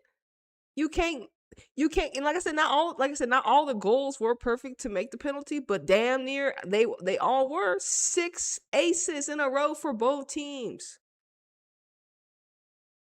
And you're like, penalty moment. Like I said, maybe the pressure wasn't on them. So they felt like everyone was like, hey, we can shoot the ball in the back of the net. Maybe the pressure wasn't on them. Maybe they all felt good about making a penalty. I don't know. Something maybe was in the atmosphere where both teams knew, hey, look, we gonna ball out when it comes to penalties. We know how to make penalties. We're a team that knows how to do this. And it just shows the collective, yes, this is what a proper penalty kick out looks. Both teams neck and neck. Only takes one save. It really, and that's how it's supposed to. It's only supposed to take one player to fuck up accidentally or the ball to be saved. It is what it is. Only one in a penalty shootout. Because a penalty shootout, the shooter is always supposed to win. You know what I mean? So this is what it looks like, y'all. See? So don't act anytime you need to be like, man, what do good penalties look like? Come back to Manchester City versus Newcastle. You know what I'm saying? You're going to see what a proper penalty proper penalty shootout looks like right there. Okay? Okay? So now everyone knows City is the standard when it comes to PK. Y'all better put some respect on it. I'm playing. I got jokes. Anyways, City did win though. Do I have anything else to say? Do we have anything else to say? Well, I guess we can hear the rest. I guess we can hear the rest from Andre real quick. See what else that knucklehead said. Y'all luckily got out of here. Still think that we are the highest level is fantastic, but I also think that we after each game find things that we need to be better in crosses, or we need to be better in the counter press. That's always, there is always, this is what fascinates me with this group of players, but also with myself, that it's boring sometimes to be a coach because you are never pleased. You always find things that you would like to be better in,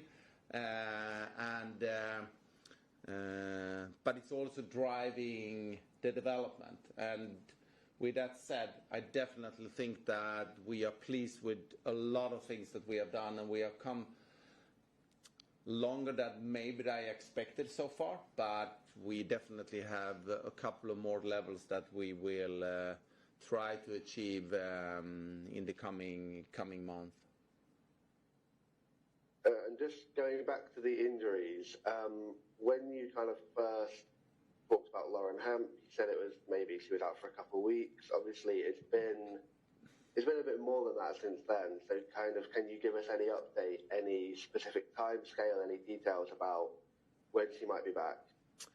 No, it's difficult to say how long it is. I think she's following the RIA plan. She's still not training with the team, so she's still there. So it's difficult to say, but I hope that she is she's back soon. It's been already, like you were saying, a couple of weeks. A couple of weeks for me, it's not 2 weeks, but I know now that it's for English people it's 2 weeks. So I should probably have said a number of weeks instead. That makes more sense for you guys. But she's on her way. It goes forward, but she's unfortunately not ready for any game yet. And going back to the Liverpool game, obviously it wasn't an easy win. Just got it over the line at the end, and kind of it was maybe a bit more difficult to get that win compared to some of the games you've had against teams that maybe on paper have had a better start to the season than Liverpool. The kind of what can you take out of the ways that they challenged you, and how can you kind of adapt and make sure that doesn't happen again? I cannot guarantee that it's not happening again, but I definitely, I think this was probably the first game where the opponent really was sitting back and waiting for us, and made it very tight centrally for us to go through, and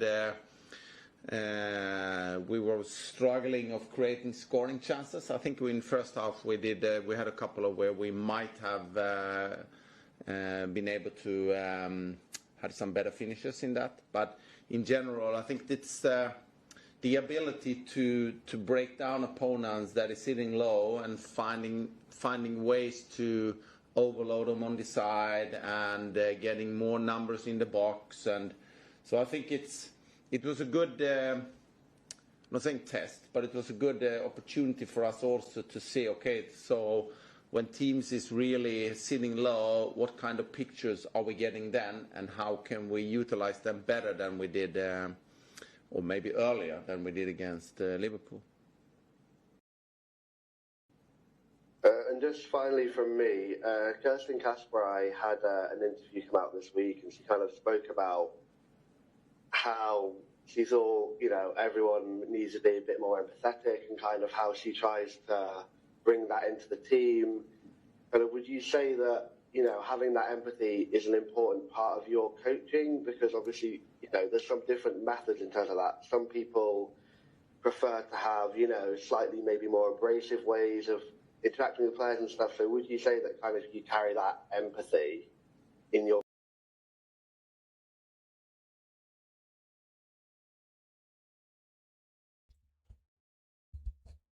We gonna end it right there. I don't know what that nigga was talking about. What'd you say, nigga?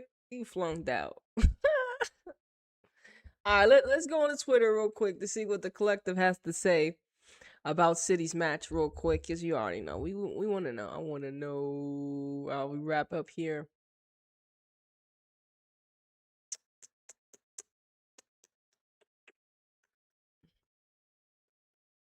All right, here it is. An extra point secured. Let's see what the people saying. It says,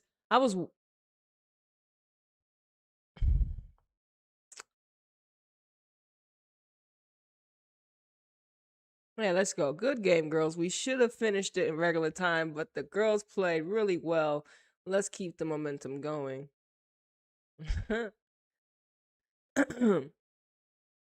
Once a blue, always a blue. Cheers to Demi. LOL. So some people say, yeah, I feel like we should have got the point. Like, that's who everyone should have got the point. Congratulations.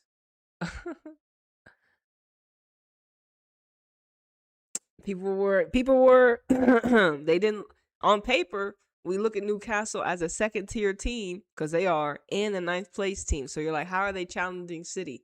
It is the tactical archetypal matchups that were on the display. This is why City struggled during moments, because the matchups and the team balance was not as fluid as the other games and the other challengers. Newcastle had the experience that City lacked in this match, as we continue to say, based upon the lineup. You look at Grace, Lazelle, Jade. That back line was youth. Even though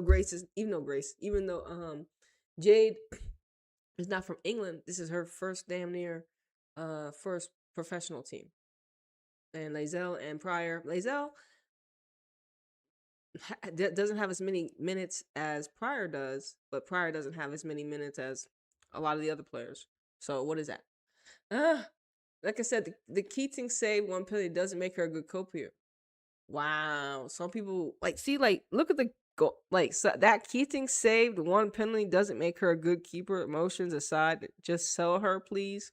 I don't understand what's the hate with Keating. See, y'all mad that what's wrong with Keatings? Like I tell y'all, she literally carried City ever since we lost the starting goalkeeper and fucking Ellie Roebuck. I don't understand. Y'all think y'all can just replace an England player like that? Y'all crazy. Nobody wanted to come play for City. That's why y'all ain't attracted another fucking goalkeeper. And the fact that we have the Japanese currency is really the only way we have Yamashita in here. So it's y'all are insane. Y'all are insane. So y'all haven't watched City under Gareth Taylor bitch ass with Keating. So exactly. So y'all just gonna throw all the hate on her. You see, okay. I'm not surprised because this is what y'all do in England. Y'all niggas is racist. But hold on. I got something for y'all niggas. I got something for you niggas.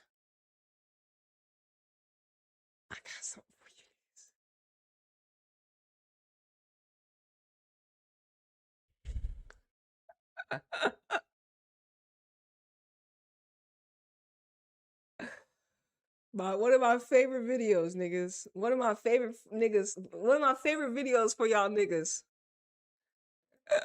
Hold on.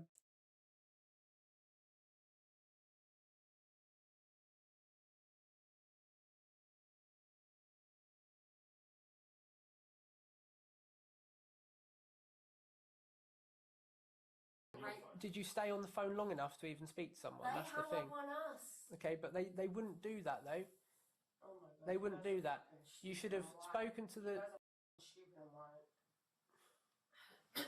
Honestly, you guys are stupid and white. Okay. I'm looking you in the eyes. Why are you I'm looking you in the eyes. So Stupid. I'm over this. This is the world problem. Wait on the call. Wait on the call. Wait on the call. All right. I'll go over at the moment then at 3:17. You're. No, dog. Sam Kerr. This is Sam Kerr. Forever fucking legendary, Sam. That's hilarious. I fucking love it. Nigga, I'm sorry. Nigga, Sam Kerr said this shit. Married to a white woman. Married to a white woman. Sam Kerr said this. Married to a white woman. Y'all had to forgive Sam Kerr because she pulled the black card talking about y'all was being racist. So she got off on that one. So we claiming Sam? Nigga, I told Sam to apologize. And she was like, why on the call, nigga? You know what I mean? Look, nigga, didn't she just score a game winner for Chelsea? Y'all had to forgive Sam Kerr, niggas. And this is, like I said, Keatings and Lauren James and Token, all them, y'all hating on Keatings because of what? Because what? Y'all don't like the way she looked? Y'all don't like Keating? What? Y'all don't think she's a good goalkeeper? Yeah, okay. Keatings is a great goalkeeper. Gareth Taylor was a shit manager. I don't understand y'all niggas. She's a great goalkeeper with shitty management. It's we have great players, but with shitty management. Look at Liverpool. Have they won a point under the new manager? Exactly. Crickets, nigga. Crickets. What did you say, Sam? Under arrest for criminal damage. This is the world problem. Wait on the call. Wait on the call. Wait on the call. All right. I'll go over at the moment then at 3:17. You're under arrest for criminal damage because there's an allegation that you've smashed that taxi window.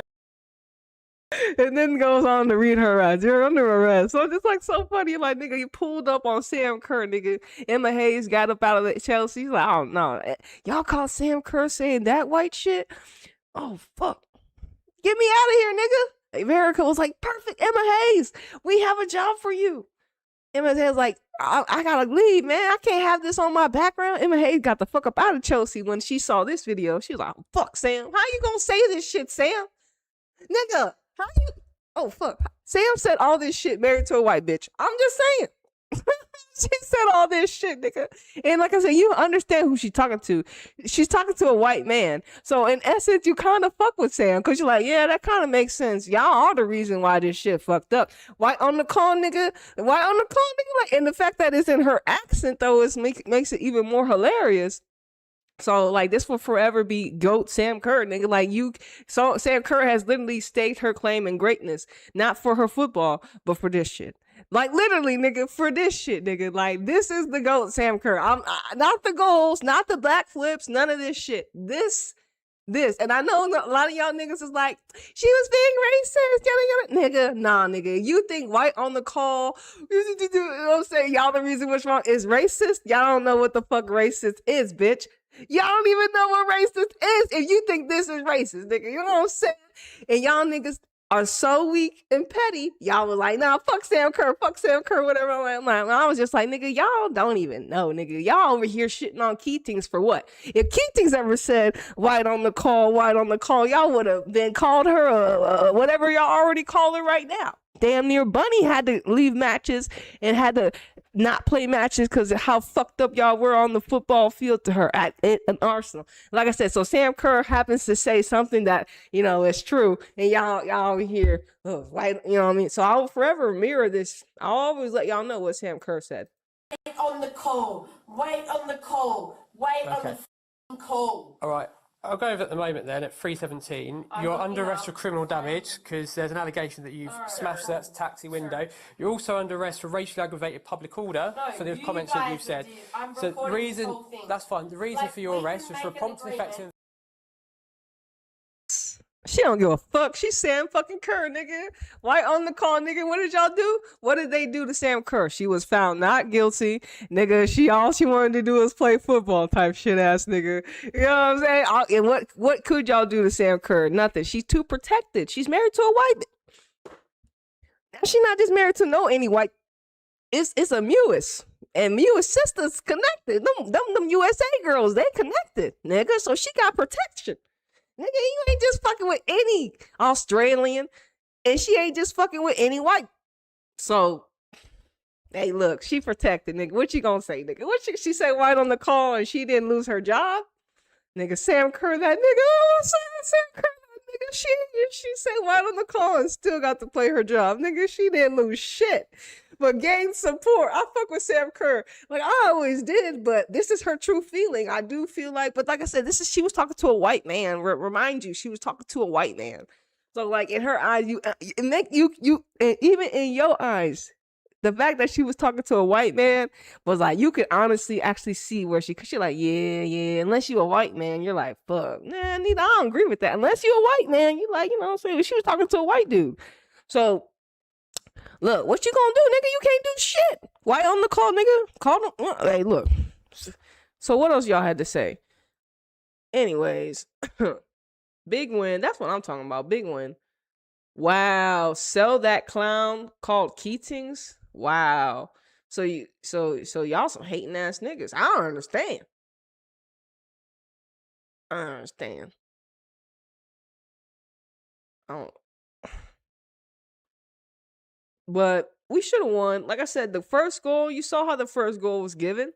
It was a mistake from Jade, right? The second goal, it was a fucking fabulous goal that could have actually took a touch.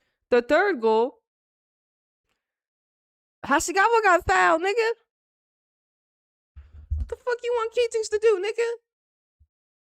But like I said, I ain't got nothing, no smoke against Yamashita, but Yamashita was not here when City were in the trenches.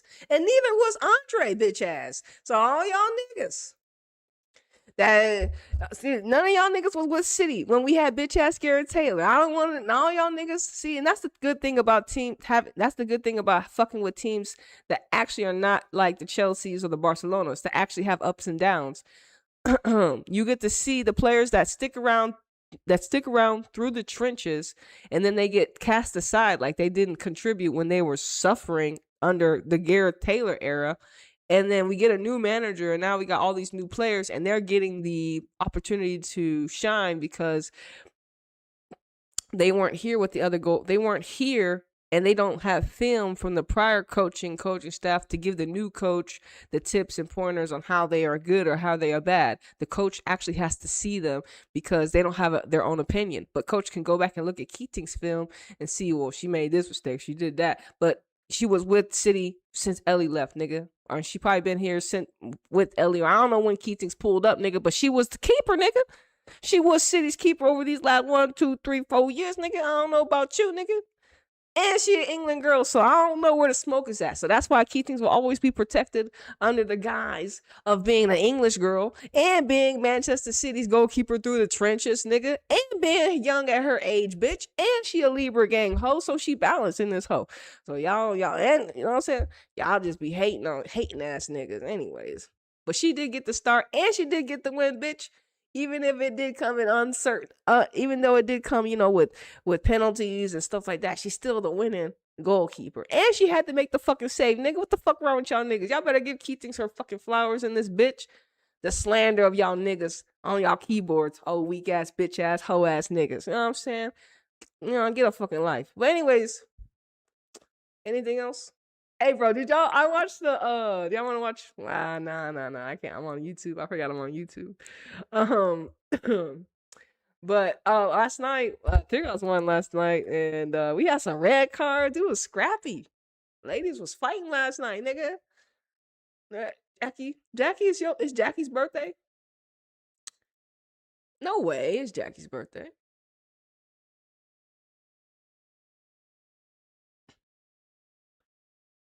November 19th, Jackie? Oh, happy birthday. And Santiago birthday too. Catlana scored 2 goals last night, nigga.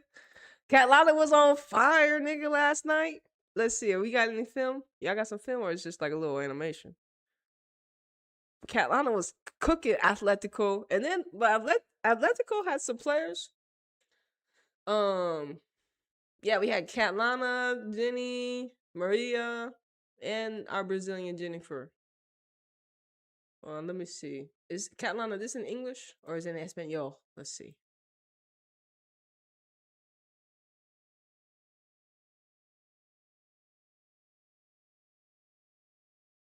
Hoy fue una buena noche.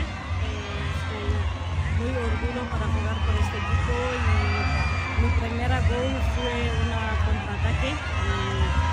Lleva el balón hasta la portería y marcó. Y la segunda balón también Fanny la robó en el medio, me pasó el balón hasta la escuadra y marcó mi segunda gol. 3 puntos en casa. Yeah, so Catlana in Spanish though, she speaks Espanol. That's good, Catlana. Yeah, 3 points in this bitch. Let's see what else we got here. Tigos won. I saw this match. And even listen, see. Yeah. I even I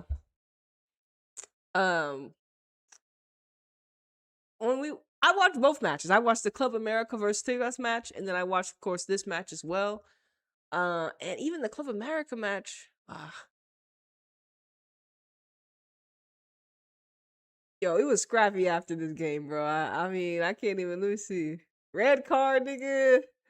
Jennifer got a red card, which was crazy. Let me see what the people were saying if we can Google Translate. Damn, we can't. Oh, here it is. We got some pictures of this bitch. Yeah, there we go. There we go. This is what I need. This is where it was last night, bro. It was crazy. The ladies was wilding. And honestly, Jennifer, I don't know what she was. Jennifer was plucked. So let me just explain this. What happened?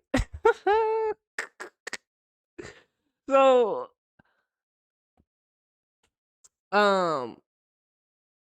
it was a throw-in for either Tigres or San Luis, and the referee called an inaccurate throw-in, right? An inaccurate throw-in. So it was. I have to see if this video played it, but so the referee calls an inaccurate throw-in on one other side, but Jennifer was making a run to go get the ball, and there was another Atletico San Luis player there, and something happened where they kind of like were close right here, and then something was said or something. We'll have to see if this video shows it, but they both turned around and they both pushed each other, but it looks like the girl that pushed Jennifer accidentally poked her in the eye when she pushed her or something. And Jennifer didn't. They both pushed each other, but looked like the other girl got poked Jennifer in the eye. And this is why she got a red card. And then Jennifer got a red card too, because she was in the goal. She went up into the referee's face, nigga. I was like, damn, son.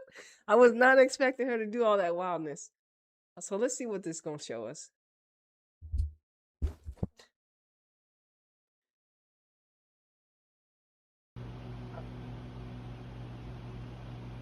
Not too much.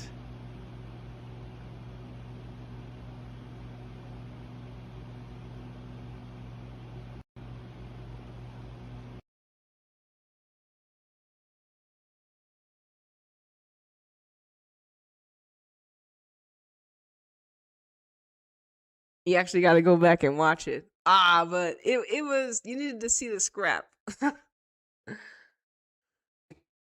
I thought someone would have. Let me see. I'm gonna click on this, see if they have a longer one. Nope. But they was correct. Red cards were had last night. Okay, I'm just gonna be real. Red cards were out and about last night against Tigers, and apparently, fucking Houston Dash beat Kansas City. What? Houston Dash beat Kansas City. What? What? What? I saw this. I was like, no way. It says our first NWSL goal. Ryan Garza helps Dash home win. Had a huge home finale win. Damn, it was their last match too.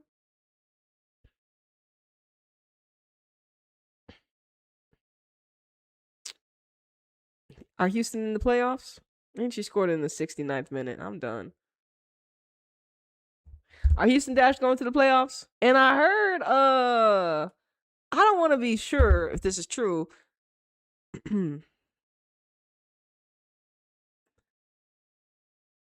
Let's see. Look at Houston. Are we making the playoffs? Nope.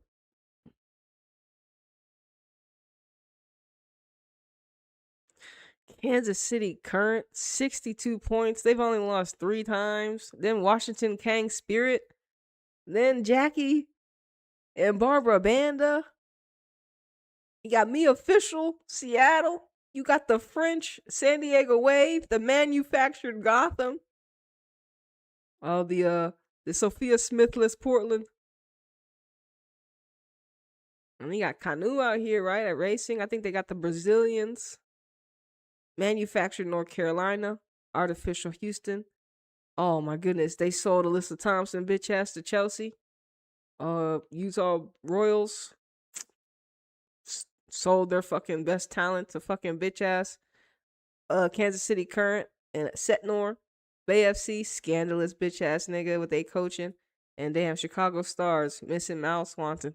Like I said, it's crazy. NWSL over with fucking Kansas City and Michelle Kang. So you got the NFL, Kansas City Current, and you got the billionaire fucking Washington Spirit. So we actually have we really do got to get behind me Official and Jackie and some of the French girls at San Diego. Fuck. You know what I'm saying? Gotham manufactured. Portland, I'm not feeling them niggas. They had too many scandals. Racing, I like them. They had scandals too. North Carolina.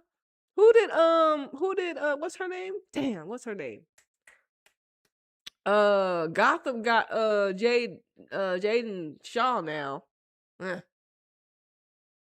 yeah, man, you gotta get behind Jackie. Be Official. I don't even know how she been doing out here. I got some stats. Who the goals? Top goal scorers. Damn, you not up here? Man, they still got Jordan up here. Jordan, you ain't got no goals? Man, come on now. This may not be accurate, but I'm just saying. Yeah, Kansas City Current smoked y'all niggas. 62 points? It's crazy. They smoked y'all. The NFL Kansas City? Oh, see, it's not fair. They got Shadwinger archetype, nigga. 15 goals, nigga. 15. 1-5. Look at all them. 6 goals from Cooper, 3 assists, 7 goals from Dabinho, 1 assist. Bia has a 7-piece. Oh man, it's not fair. They got the NFL Kansas City Current. Let's say Washington King Spirit. They got the fucking Italian Cantor. Juve, you gave away your fucking Italian talent? Y'all crazy. They got the of course Rebecca Burnell here. You got Coy Bethune. Man, let's keep peeping. Orlando. La Maga Jackie. Well, Barbara Banda is out right now. Let's see. Me official. They got the French. Well, she's not French. She's Haitian. Mondesier. They playing in the back 5? Oh, hell no. See, Mia, not Mia. Fucking Laura Harvey got y'all playing in the back 5, nigga. This is crazy. It's the French team. Duda. She's Brazilian, right? Yeah. Dude, they got this one? Damn, the Brazilian currency. They got Dally and Fraser and Delphine and Moroni here. That's the French currency right here. All the way up and down here. Hey, there you go, Fraser. Happy for you. Manufactured Gotham.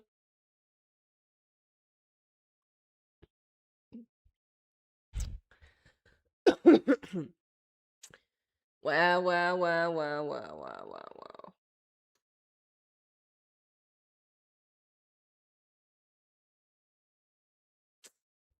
And like I said, how long is it gonna take for Bay FC to fire Montoya, huh? They're gonna be in another. Are they gonna fire him again? Because there's really no excuses to keep Montoya when he's hasn't helped them, and he's lost most of their team. Oh my god! Any news on that bitch ass niggas firing yet? No.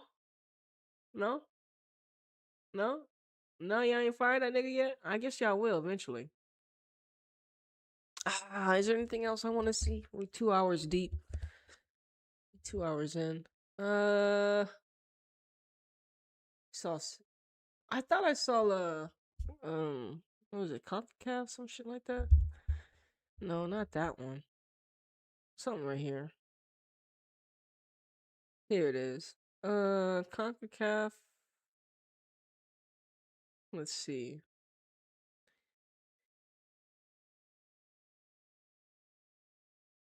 USA did something. USA shines in their FIFA U17 World Cup debut. Damn, we got a World Cup going on right now for our youngins. Okay. Back for more. Okay. Let's peep game. How you watch it? We're gonna have to. Where they playing at? They got Mexico here too? Oh, they're in Morocco.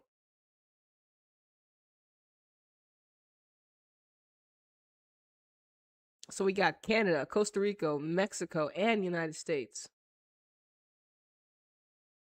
Norway, Dutch, Brazil's here, Korea, Spain, Colombia, France, Nigeria, Zambia, New Zealand, Japan is here. Oh shit, everyone's here. Oh, so whoever comes out of this one, this is gonna be big. This is the 17-year-olds and maybe 18s or something like that. But this is anybody y'all know, yeah? Oh shit, they got all the currency in the building. How you watching them? How we watching them? Costa Rica, Mexico's playing.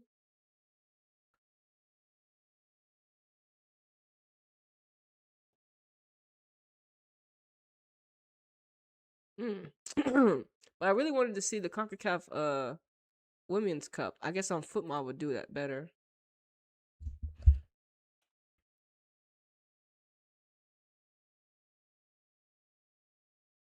Let's see CONCACAF. Gold Cup, not that one. They got the who's in the let's do Club America. Let's do that. Club America real quick.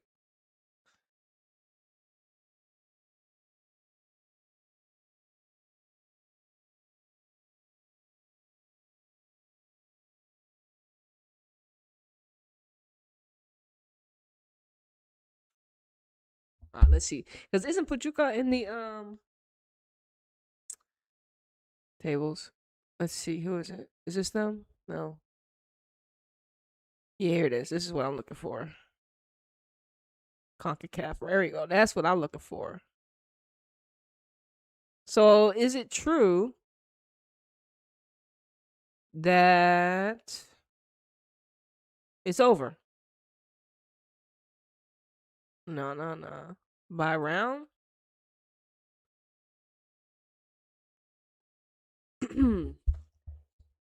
Damn, Washington beat up Monterrey is bad this season. Let's be real. Oh fuck, hold on. My bad, y'all. Monterrey is bad this season, unfortunately. Damn, Orlando and they tied. So America won 4 matches. Washington 4. So when's the next match for this? What happens next? Because Club America, even though they lost to Tigres, I mean, that sucks. We still got Tuzas in it, and I guess we can root for Orlando. Washington, I heard Trinity Robbins done right now. Is that true? Heard she's out. It says Washington versus. Oh, so this was this was them. I think Washington won, right? Washington Spirit versus them.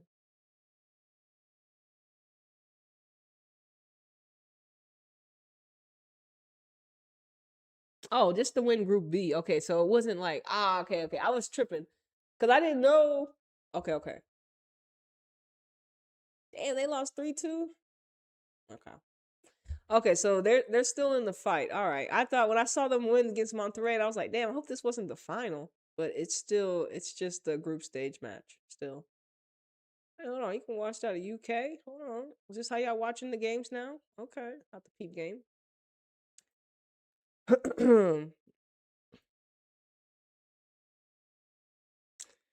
All right, y'all. I mean, Man City got the job done, right? That's all that matters. Man City won. They skipped. They was flunky on the highlights. I can't believe y'all didn't show us all the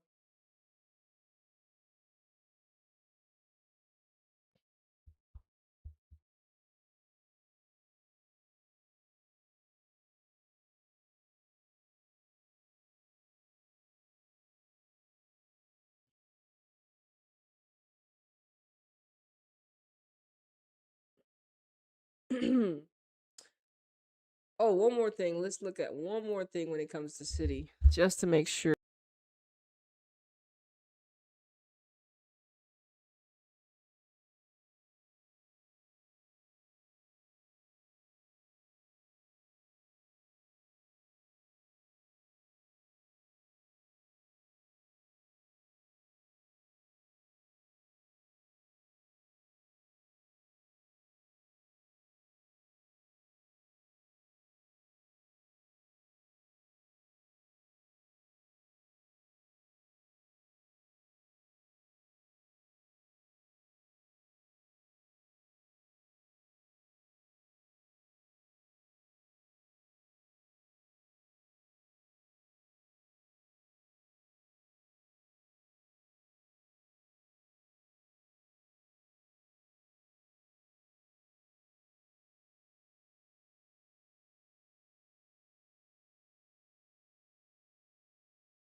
Ah, fuck. Anyways, my bad, y'all. I didn't need to show y'all some bullshit.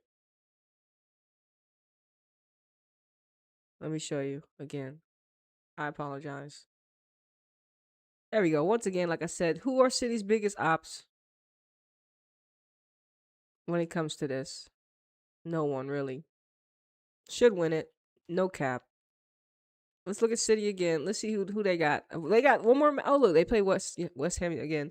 City top 1 point behind Chelsea, nigga. Just one. Uno más. Just one. United right on the next. And then Tottenham gives us a little space. So we have space between 3. So if City drop points, Tottenham still is not on there. Look at Arsenal.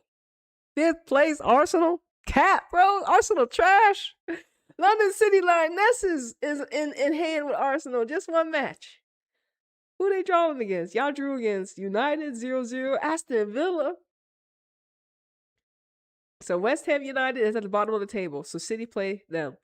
Liverpool, bottom of the table. Everton. All right, City. No excuses, man.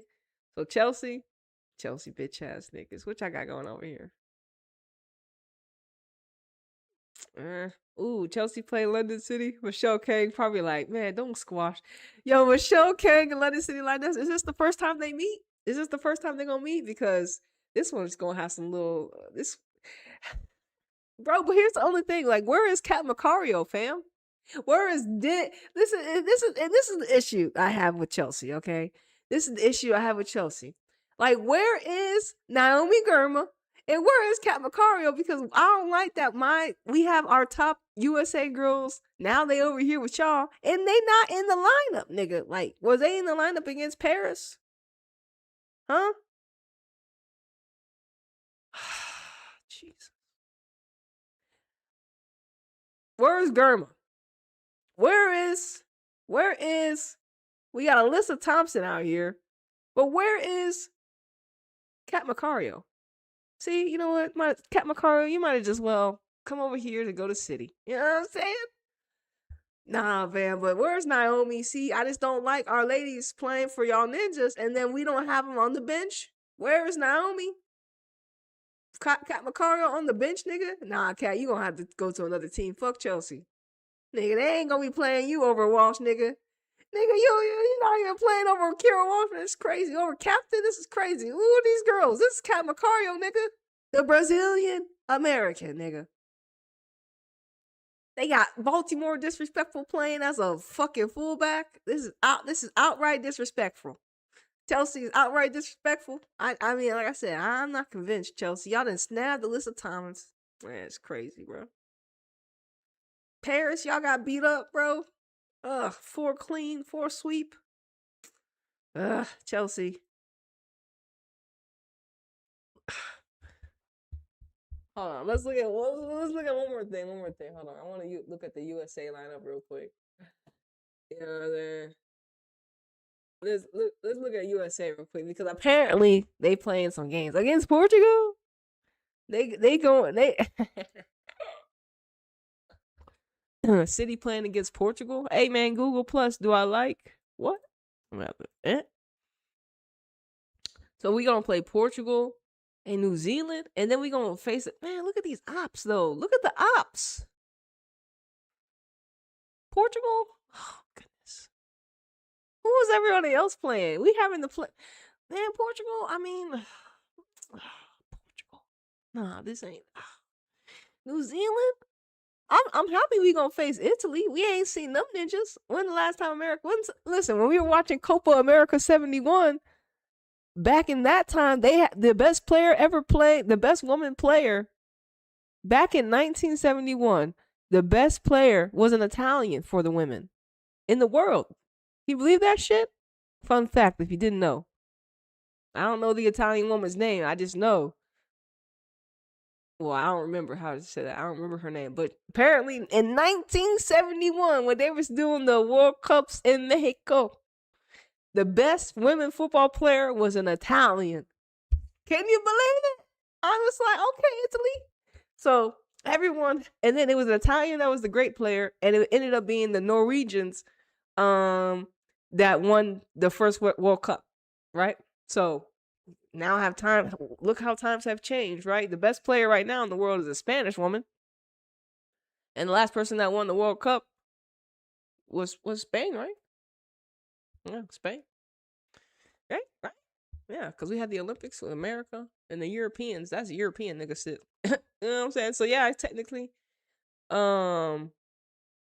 Yeah, so Italy, I like that Italy's making moves. They having some of their players go to different leagues. They got an NWSL girl here now.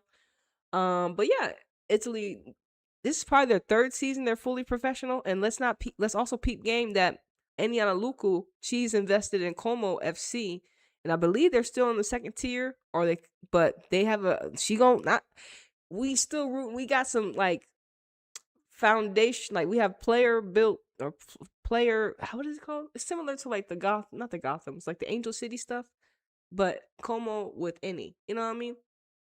So we got some French currency, or a French team that is bought by investors that are women that have ability to battle Michelle Kang's billionaires when they get there, when they get the top flight. So we have more. And that's what's gonna happen. We're gonna have individual investors gonna take teams that had that were low on their owners wanted to sell them, right? So it's teams like people like Michelle Kang, but how many billionaires are really out there like Michelle Kang? But so they say they're millionaires. They're gonna start. Some of them that want to will buy some of these teams, and we'll have the right people around them to elevate them to the top flight to then challenge some of these other teams that have been here, and that could start to dismantle some of that stronghold that they have in Europe when it's like one or two teams that are the major. They're always in the tournaments because it needs to be more fluid. We just can't see Barcelona and Real Madrid in Champions League all the time. If your team is growing, if the league is growing, and especially because there's only 2 spots for some of these teams, it's tough. So it's like, damn. That's why the Europa League coming through.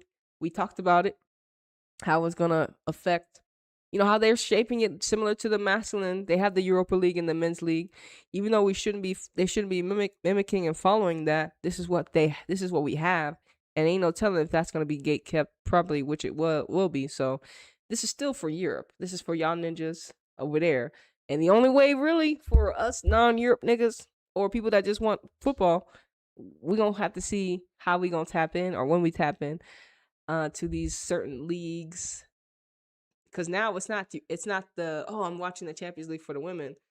More like it's like, damn, you gotta get through the gatekeeping of UEFA just to get to that women. You're like, hold on now, I'll just watch y'all domestically in this bitch. That's how I see it as. What's gonna happen is the way they're pushing it. In my feeling, we're just gonna be more tapped into them domestically than some of their artificial tournaments. Because if y'all still rigging the Euros for England to win, y'all still rigging the European Champions League for Arsenal to win, there's no need for us to actually pour into these artificial rigging matches. We can just watch them domestically, because at least we know domestically, they'll beat Real Madrid 9 times out of 10. They'll beat this team 9 out of 10, and then we don't have to suffer the, oh wow, they lost to Arsenal because it was artificial. Oh wow, they lost to England because it was rigged. So we rather settle for what we know is going to be true than something that y'all try to make us believe that is real. So that's just how y'all have. This is just how what y'all have mirrored to us, based upon what I've seen as the collective. Yeah. That's just me. You can do what you want. I'm still going to find bootleg ways to watch. But in essence, I mean, we really don't need to believe you when Barca get to the finals again and whoop everyone, and we don't get to see it because we don't have access to it, or the world doesn't get to see it. Like even in the World Cup, when we see like America probably do their thing, France probably do their thing, Sweden probably.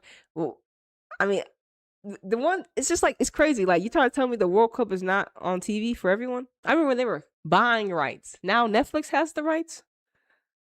I remember when they were just trying to get the women on TV. Now we're on a streaming package.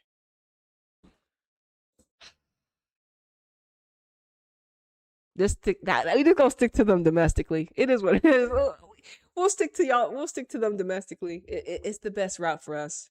And at least we know it's the most harmonious. And in Mexico, you get 2 seasons, and in some of the other leagues, you get 1. But I mean, hey, look, at least at least you get 2 seasons in Mexico. You know what I'm saying?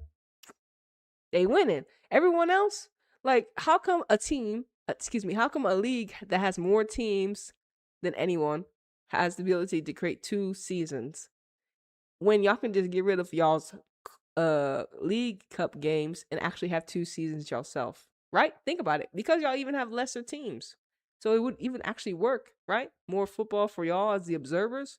But y'all were never trying to mimic Mexico's blueprint. But in essence, all the players are still going over there, which is funny. So, and I imagine though, once a couple more Barcelona players come over here to Mexico, because I feel some are coming. Like, because like it's like after they dominated Europe already. What in essence is keeping them in Barcelona? Think about it. What is really keeping some of the Spanish players in Spain? Because it's like, especially the Barcelona players that have already won Champions League, they gonna come to Mexico. I'm telling you, we need a couple more Spanish girls, top quality ones, to come over to Mexico and get on to a couple more of these teams. And I'm telling you, nigga, ain't nobody gonna do nothing. What they gonna say, nigga? What they gonna say, nigga? Mexico League already got so much influence on the collective. They hate it. They hate it because Mexico didn't ask permission. And then like I said, y'all, because there's so many teams and so many good teams, so many interesting stories and archetypes, you know, that's what makes Mexico League a lot more entertaining. And you actually have to learn about this league for yourself. And you have access to a lot of the teams because a lot of the teams are more community based than other leagues, than other teams in the realm of football. And like I said, even I think Bentley, the team that she came from, they had her on their platform as well. So, you know, we get a lot of access to the Mexican ladies, the Mexican women, compared to the other leagues that want to narrate their own storyline out of something artificial. So this will continue. We'll continue to see the differences in how other leagues promote their women through the realm of football as the game continues to globalize, as they continue to try to contain it. Remember, if they block one way, it'll resurface in another way. It is what it is. And then not every place is gonna be corruptible, and not every place will be harmonic. That's just the reality currently as the dismantlement is happening in 4K, right? But yeah, man, let me get out of here, bro. Let me look one more time. Let's look at USA's roster real quick, because they play Portugal. I mean, some of these matches should be dubs, but it's just like, okay, so we got Trinity Rodman out, so the triple espressos, I mean, this TKO is done. Triple espresso's awful, man. It's crazy. Who did America actually call up? Because it's just like,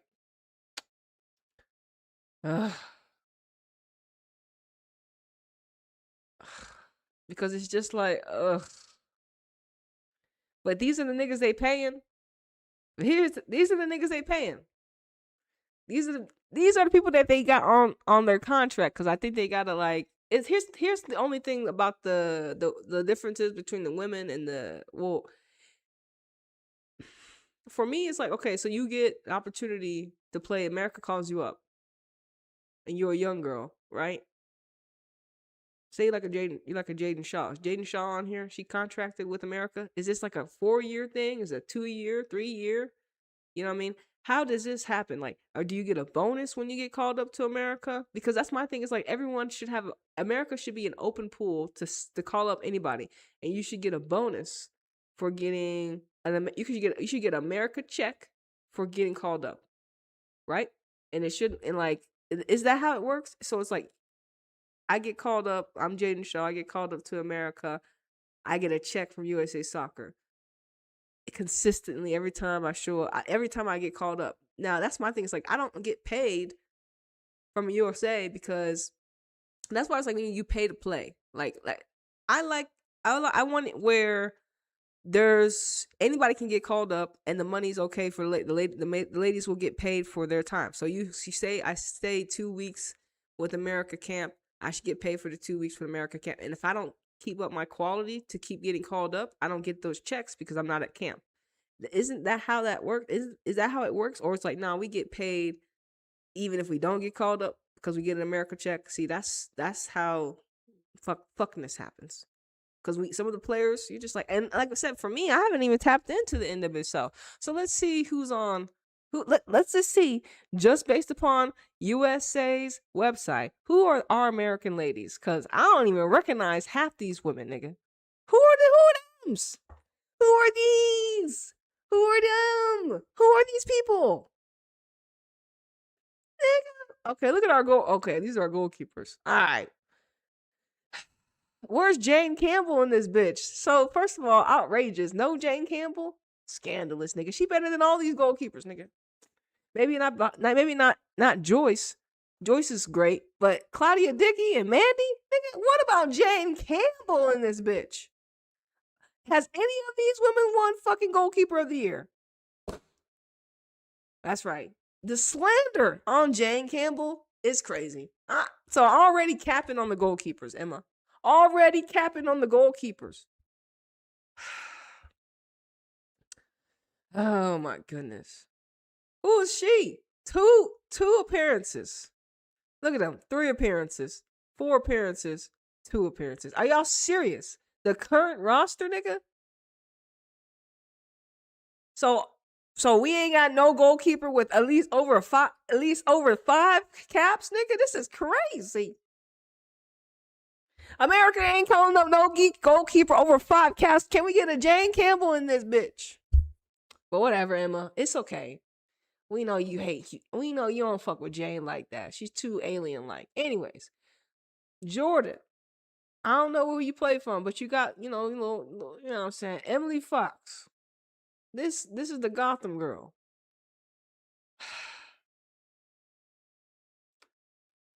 Let's continue.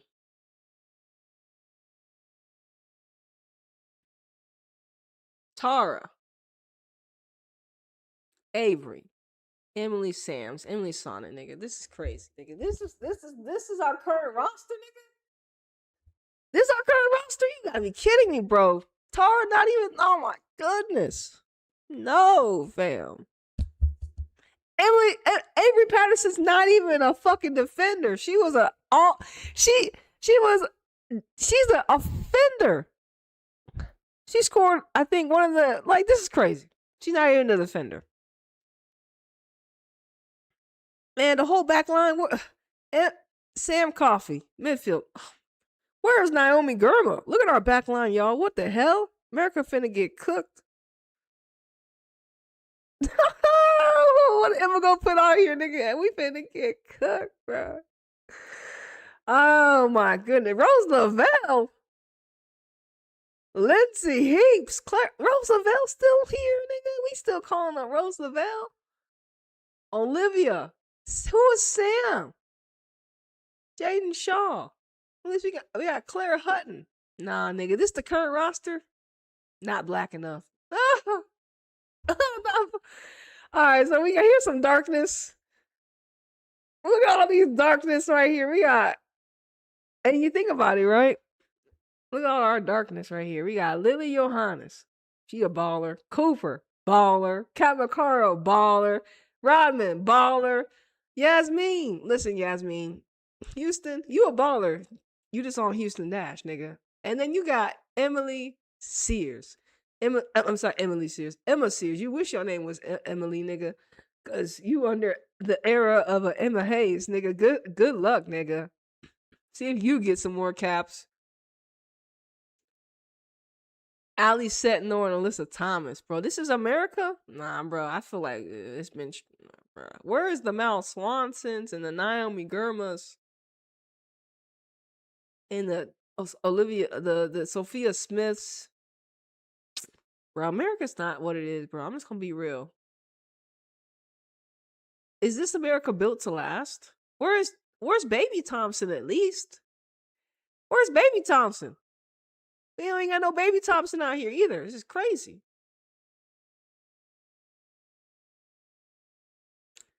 Let's see who Emma actually called up though. Because I know they had some articles.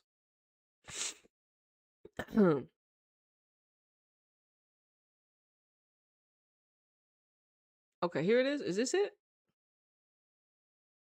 Is this a training roster or is this the roster? Okay, so it Hayes names 26 players. USA training players camp. All right, so the matches against Portugal and New Zealand. Claudia Dickey. It says caps. Our goalkeepers, none of them have over 5 caps. And why? Like, it just doesn't make sense, Emma. Like, why aren't you giving people that are like? I thought. See, here's the thing. Emma's a caretaker. Emma's a caretaker. Like when none of our goalkeepers have over 5 caps, that's an issue. That's an issue. Like Jane Campbell should at least be here. I'm just so no. So who am I supposed to get behind? I'll get behind Joyce at least. Fuck it. I'll get behind the Manchester United. I'll get behind Joyce because it's just like I don't really know Claudia. I don't know Mandy either. Defenders. Jordan's from Seattle. Okay, Emily Fox. The thing I like about this Lily girl, she's super technical for Gotham. I've seen her play a couple times. And I like her on the ball. She's very confident. She has a very good technique based upon what I've seen. I haven't seen Jordan play for Seattle. Tara, I'm not convinced she's good. Avery's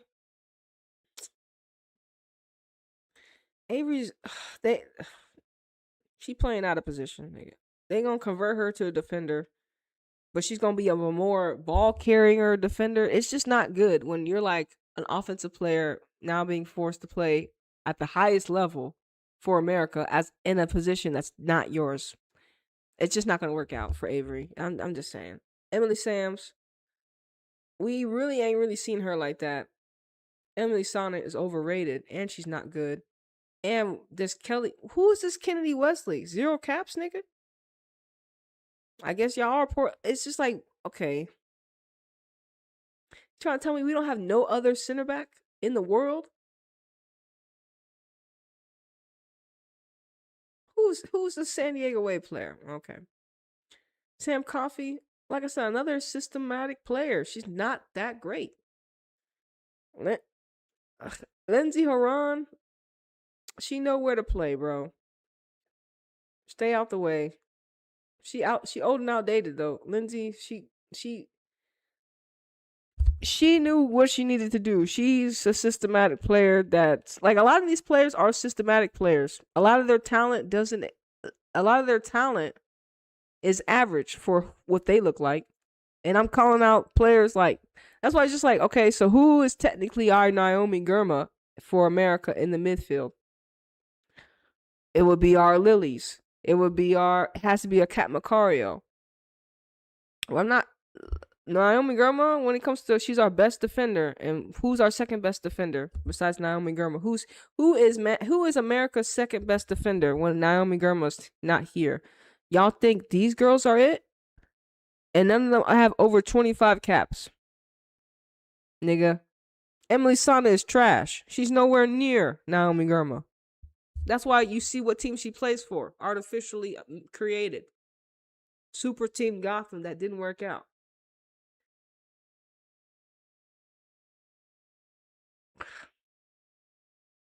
Don't make mediocre players, bro. Mediocre. They're not even that good. And that's why America's very lucky that we don't have no major tournaments because and the fact that once again our triple espressos were the ones that won the tournament for us. And we don't have them. We got a whole bunch of players. They feel like, well, they're safe. Like this whole defense, let's be real.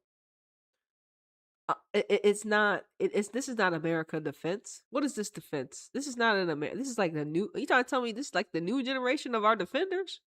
I'm not convinced. They have so much inexperience. And then the only experienced player is not even good. It's not good at all. This is tough. let's look at the midfield once again. This is where we have more of our better players. Like when you look at the midfield, you think right now, today in today's time, I would say our best players: Lily Johannes, Claire Hutton. I'm not too sure how Jaden's doing with Gotham, but I would say for sure, consistently, what I've seen when it comes to our youth generation, Lily and Claire. Everyone else, Olivia's new. Olivia, Jaden Shaw. Who's another one? I don't know that Sam girl. She's still new. So, but we know Olivia. She had a suit just to play, and we know Jaden. I think she was like scored. Anyways, so Lily Johannes and Claire Hutton are our best actual this current age best players. Jaden should be right there. Olivia gotta be right there too. Sam, I don't know who she is. Rose Lavelle, Sam Coffey, and Lindsay Heaps. At least Rose and Lindsay, can pass. Coffee, she can pass too. They all okay. They're all okay. They all can do a little bit of the same thing. Coffee can defend.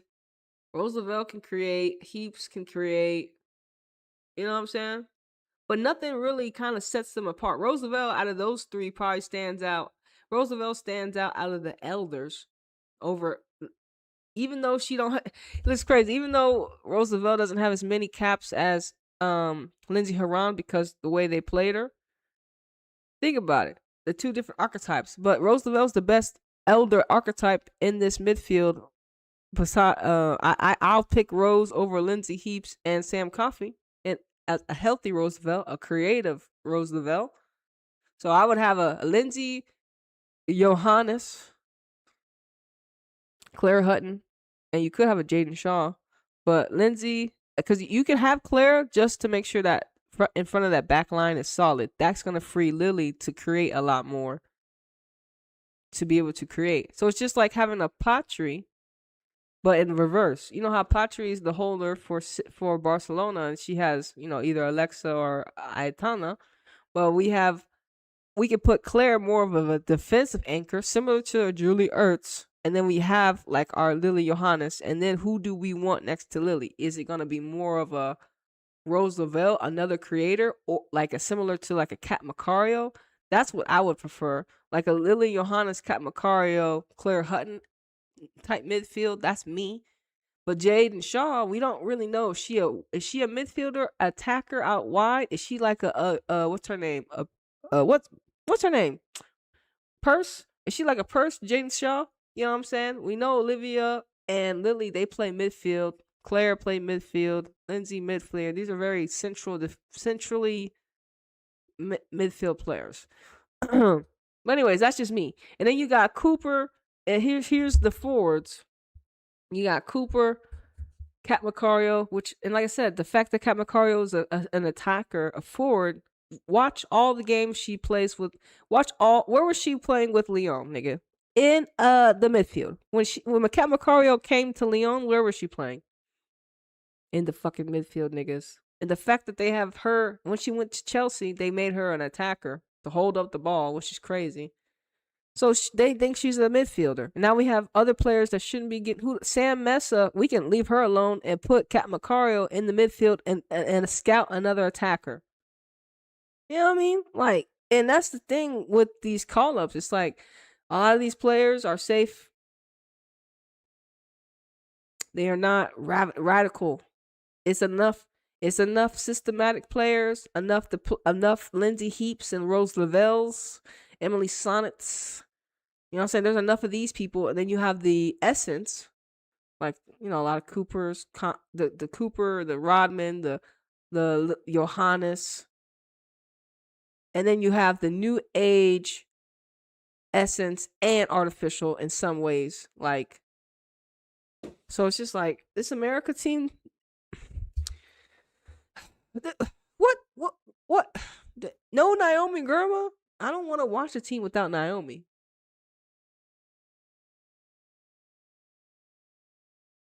I'm just not. It's not the America. Like, I don't know. Like, America's not the same anymore. It's not the same. It's not the same. Like when we had like I think they have lost like a lot of U.S. soccer has lost connection with its fan base. I feel like back in the day we were a lot more connected to our players, and now we're more connected to their domestic teams than America. I feel, you know what I'm saying, and it is that's just how I feel. I love America, but I'm more connected to Man City and Tigres than I am. I'm more connected to Mexico women's national team than USA's women's national team. You know what I'm saying? That's fucked up. And that's because I don't watch the NWSL like I watch fucking Mexico League or another league, you know? I'm more tapped into the other leagues because their play resonates with me more. If you watch the NWSL, it's a lot of it's too under surveillance where you don't really know if the players are actually playing authentically or they're playing in their system. You know what I'm saying? So it's like fuck. We have lost, and then they took our triple espressos. Fuck, nigga, how are we supposed to get a shot of espresso and then we don't even have them no more? We all crashed out. I'm crashed out off triple espresso. I don't know if I ever get that high again. And these players ain't giving right now. And like, there's nothing that's making me want to tap into America. You know what I'm saying? There's nothing that's making me want to like, oh wow, no, nigga, I'll catch America in a fucking major tournament. Y'all see, I'll watch America in a major tournament. And then they're not really they're facing Portugal and New Zealand, nigga. I'll watch America when they play Italy or Canada. I'm sorry, shout out to Portugal, shout out to New Zealand, niggas. But like, damn, nigga, like, come on, that's the best we got right now. Who is everyone else playing? Like, that's the best we got? Portugal and New Zealand. Shout out to y'all niggas, but still, niggas, like, really? Really? We couldn't get nobody else on the line? We couldn't get nobody else on the line? Fuck. Only Portugal, and of course Portugal and New Zealand's like, yeah, y'all want us to come play? Hell yeah. Sign us up. You know what I'm saying? So it's like shit. Yeah, man, this is crazy. It's not this is not an exciting. It's not really that exciting. Yeah, America has changed. But that's their fault. That's their fault. And yeah, man, we'll see what happens.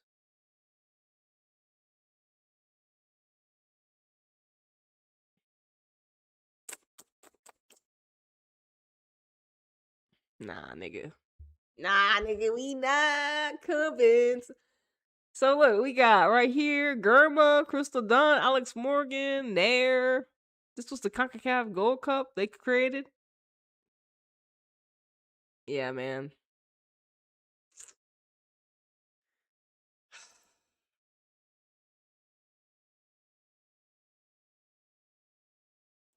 Hey, yo, we gotta get out of here. City won. Burley. Oh, that's right. We need to check the table real quick. Just to make sure. How many points they got, City? How many points y'all got?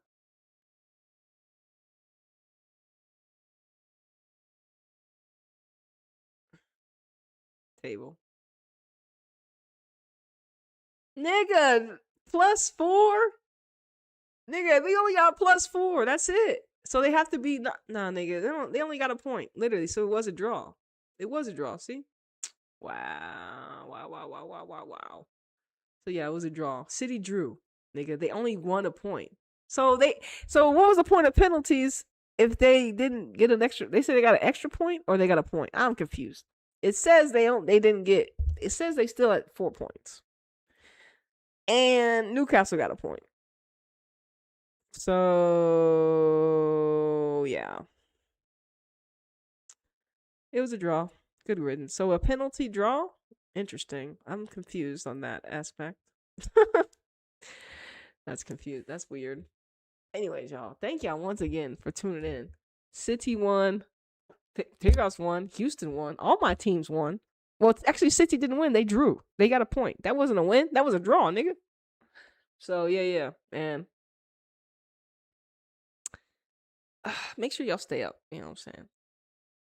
I'm going to see y'all on the next one. City play what? Who they play next? Who y'all play next? Oh, yeah, West Ham. And then it's international break? No, wait. No, it's international break now. Hold on. let's peep at what everyone else. Who else is playing? Right. I thought I was leaving, but let me see who else is playing. Let's do the women friendlies.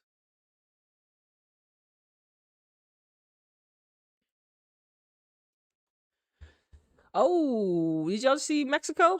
Mexico, New Zealand? Why are we playing New Zealand too, nigga? Mexico playing New Zealand too, just like America?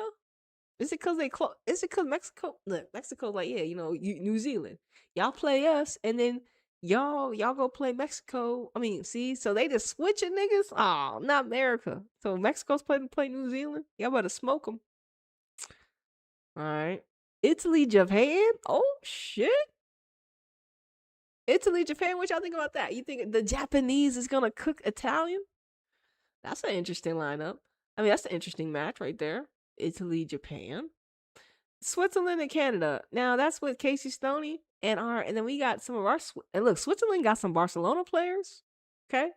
Also, they got our girl, Ben Lay. But Canada, I mean, we'll see how Canada wonder, they got new management. England, Brazil. Oh my goodness, Brazil and England. Brazil. Depending if Caroline's not gonna be there, fuck, that's an issue. Damn, it's not the Brazil I want to see, but Brazil, y'all better go out there and let England know y'all play. So those are some interesting matchups, but the Italy Japan is quite spicy. Just because I'm just not really familiar of how Italy would make Japan feel, and vice versa. Not really interested in the Poland and the Dutch, really. But Canada, Switzerland, I'm more interested in Canada, Switzerland than the Poland and the Dutch. England, Brazil. Anybody else? France? What about the Frances? Okay, here it is. So then we have Italy play Brazil. Oh, Italy play Brazil? Norway play Japan? Oh my god, so Japan got Italy and Norway? Interesting, Japan. And then England, Australia? England gonna cook Australia. All right, then here it is. The Dutch and Canada. That's cool. I like this. Is a better matchup for. Let's see how the Dutch pull up Canada. Okay, that's in October. So okay, we got some spicy lineup. We got some spicy matches. Mexico gonna play New Zealand. All right, Italy. I didn't see any France or Spain. Did y'all see France or Spain? Who they playing? But anyways, y'all, not bad.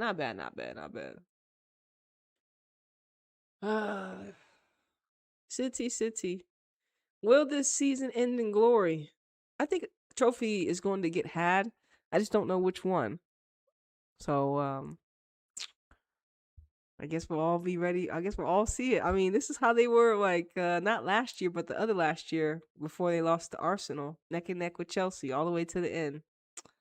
But I think this year is going to be way different. United's right on their heels, but there's already a space between Tottenham, and they beat Tottenham pretty easily.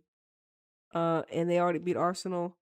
So I feel like keep the momentum.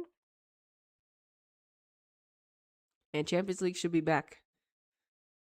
Anyways, y'all, thank y'all once again for tuning in. We got the City Manchester City versus Newcastle United. And it was a draw. 3-3, even though it was 6-7 on penalties.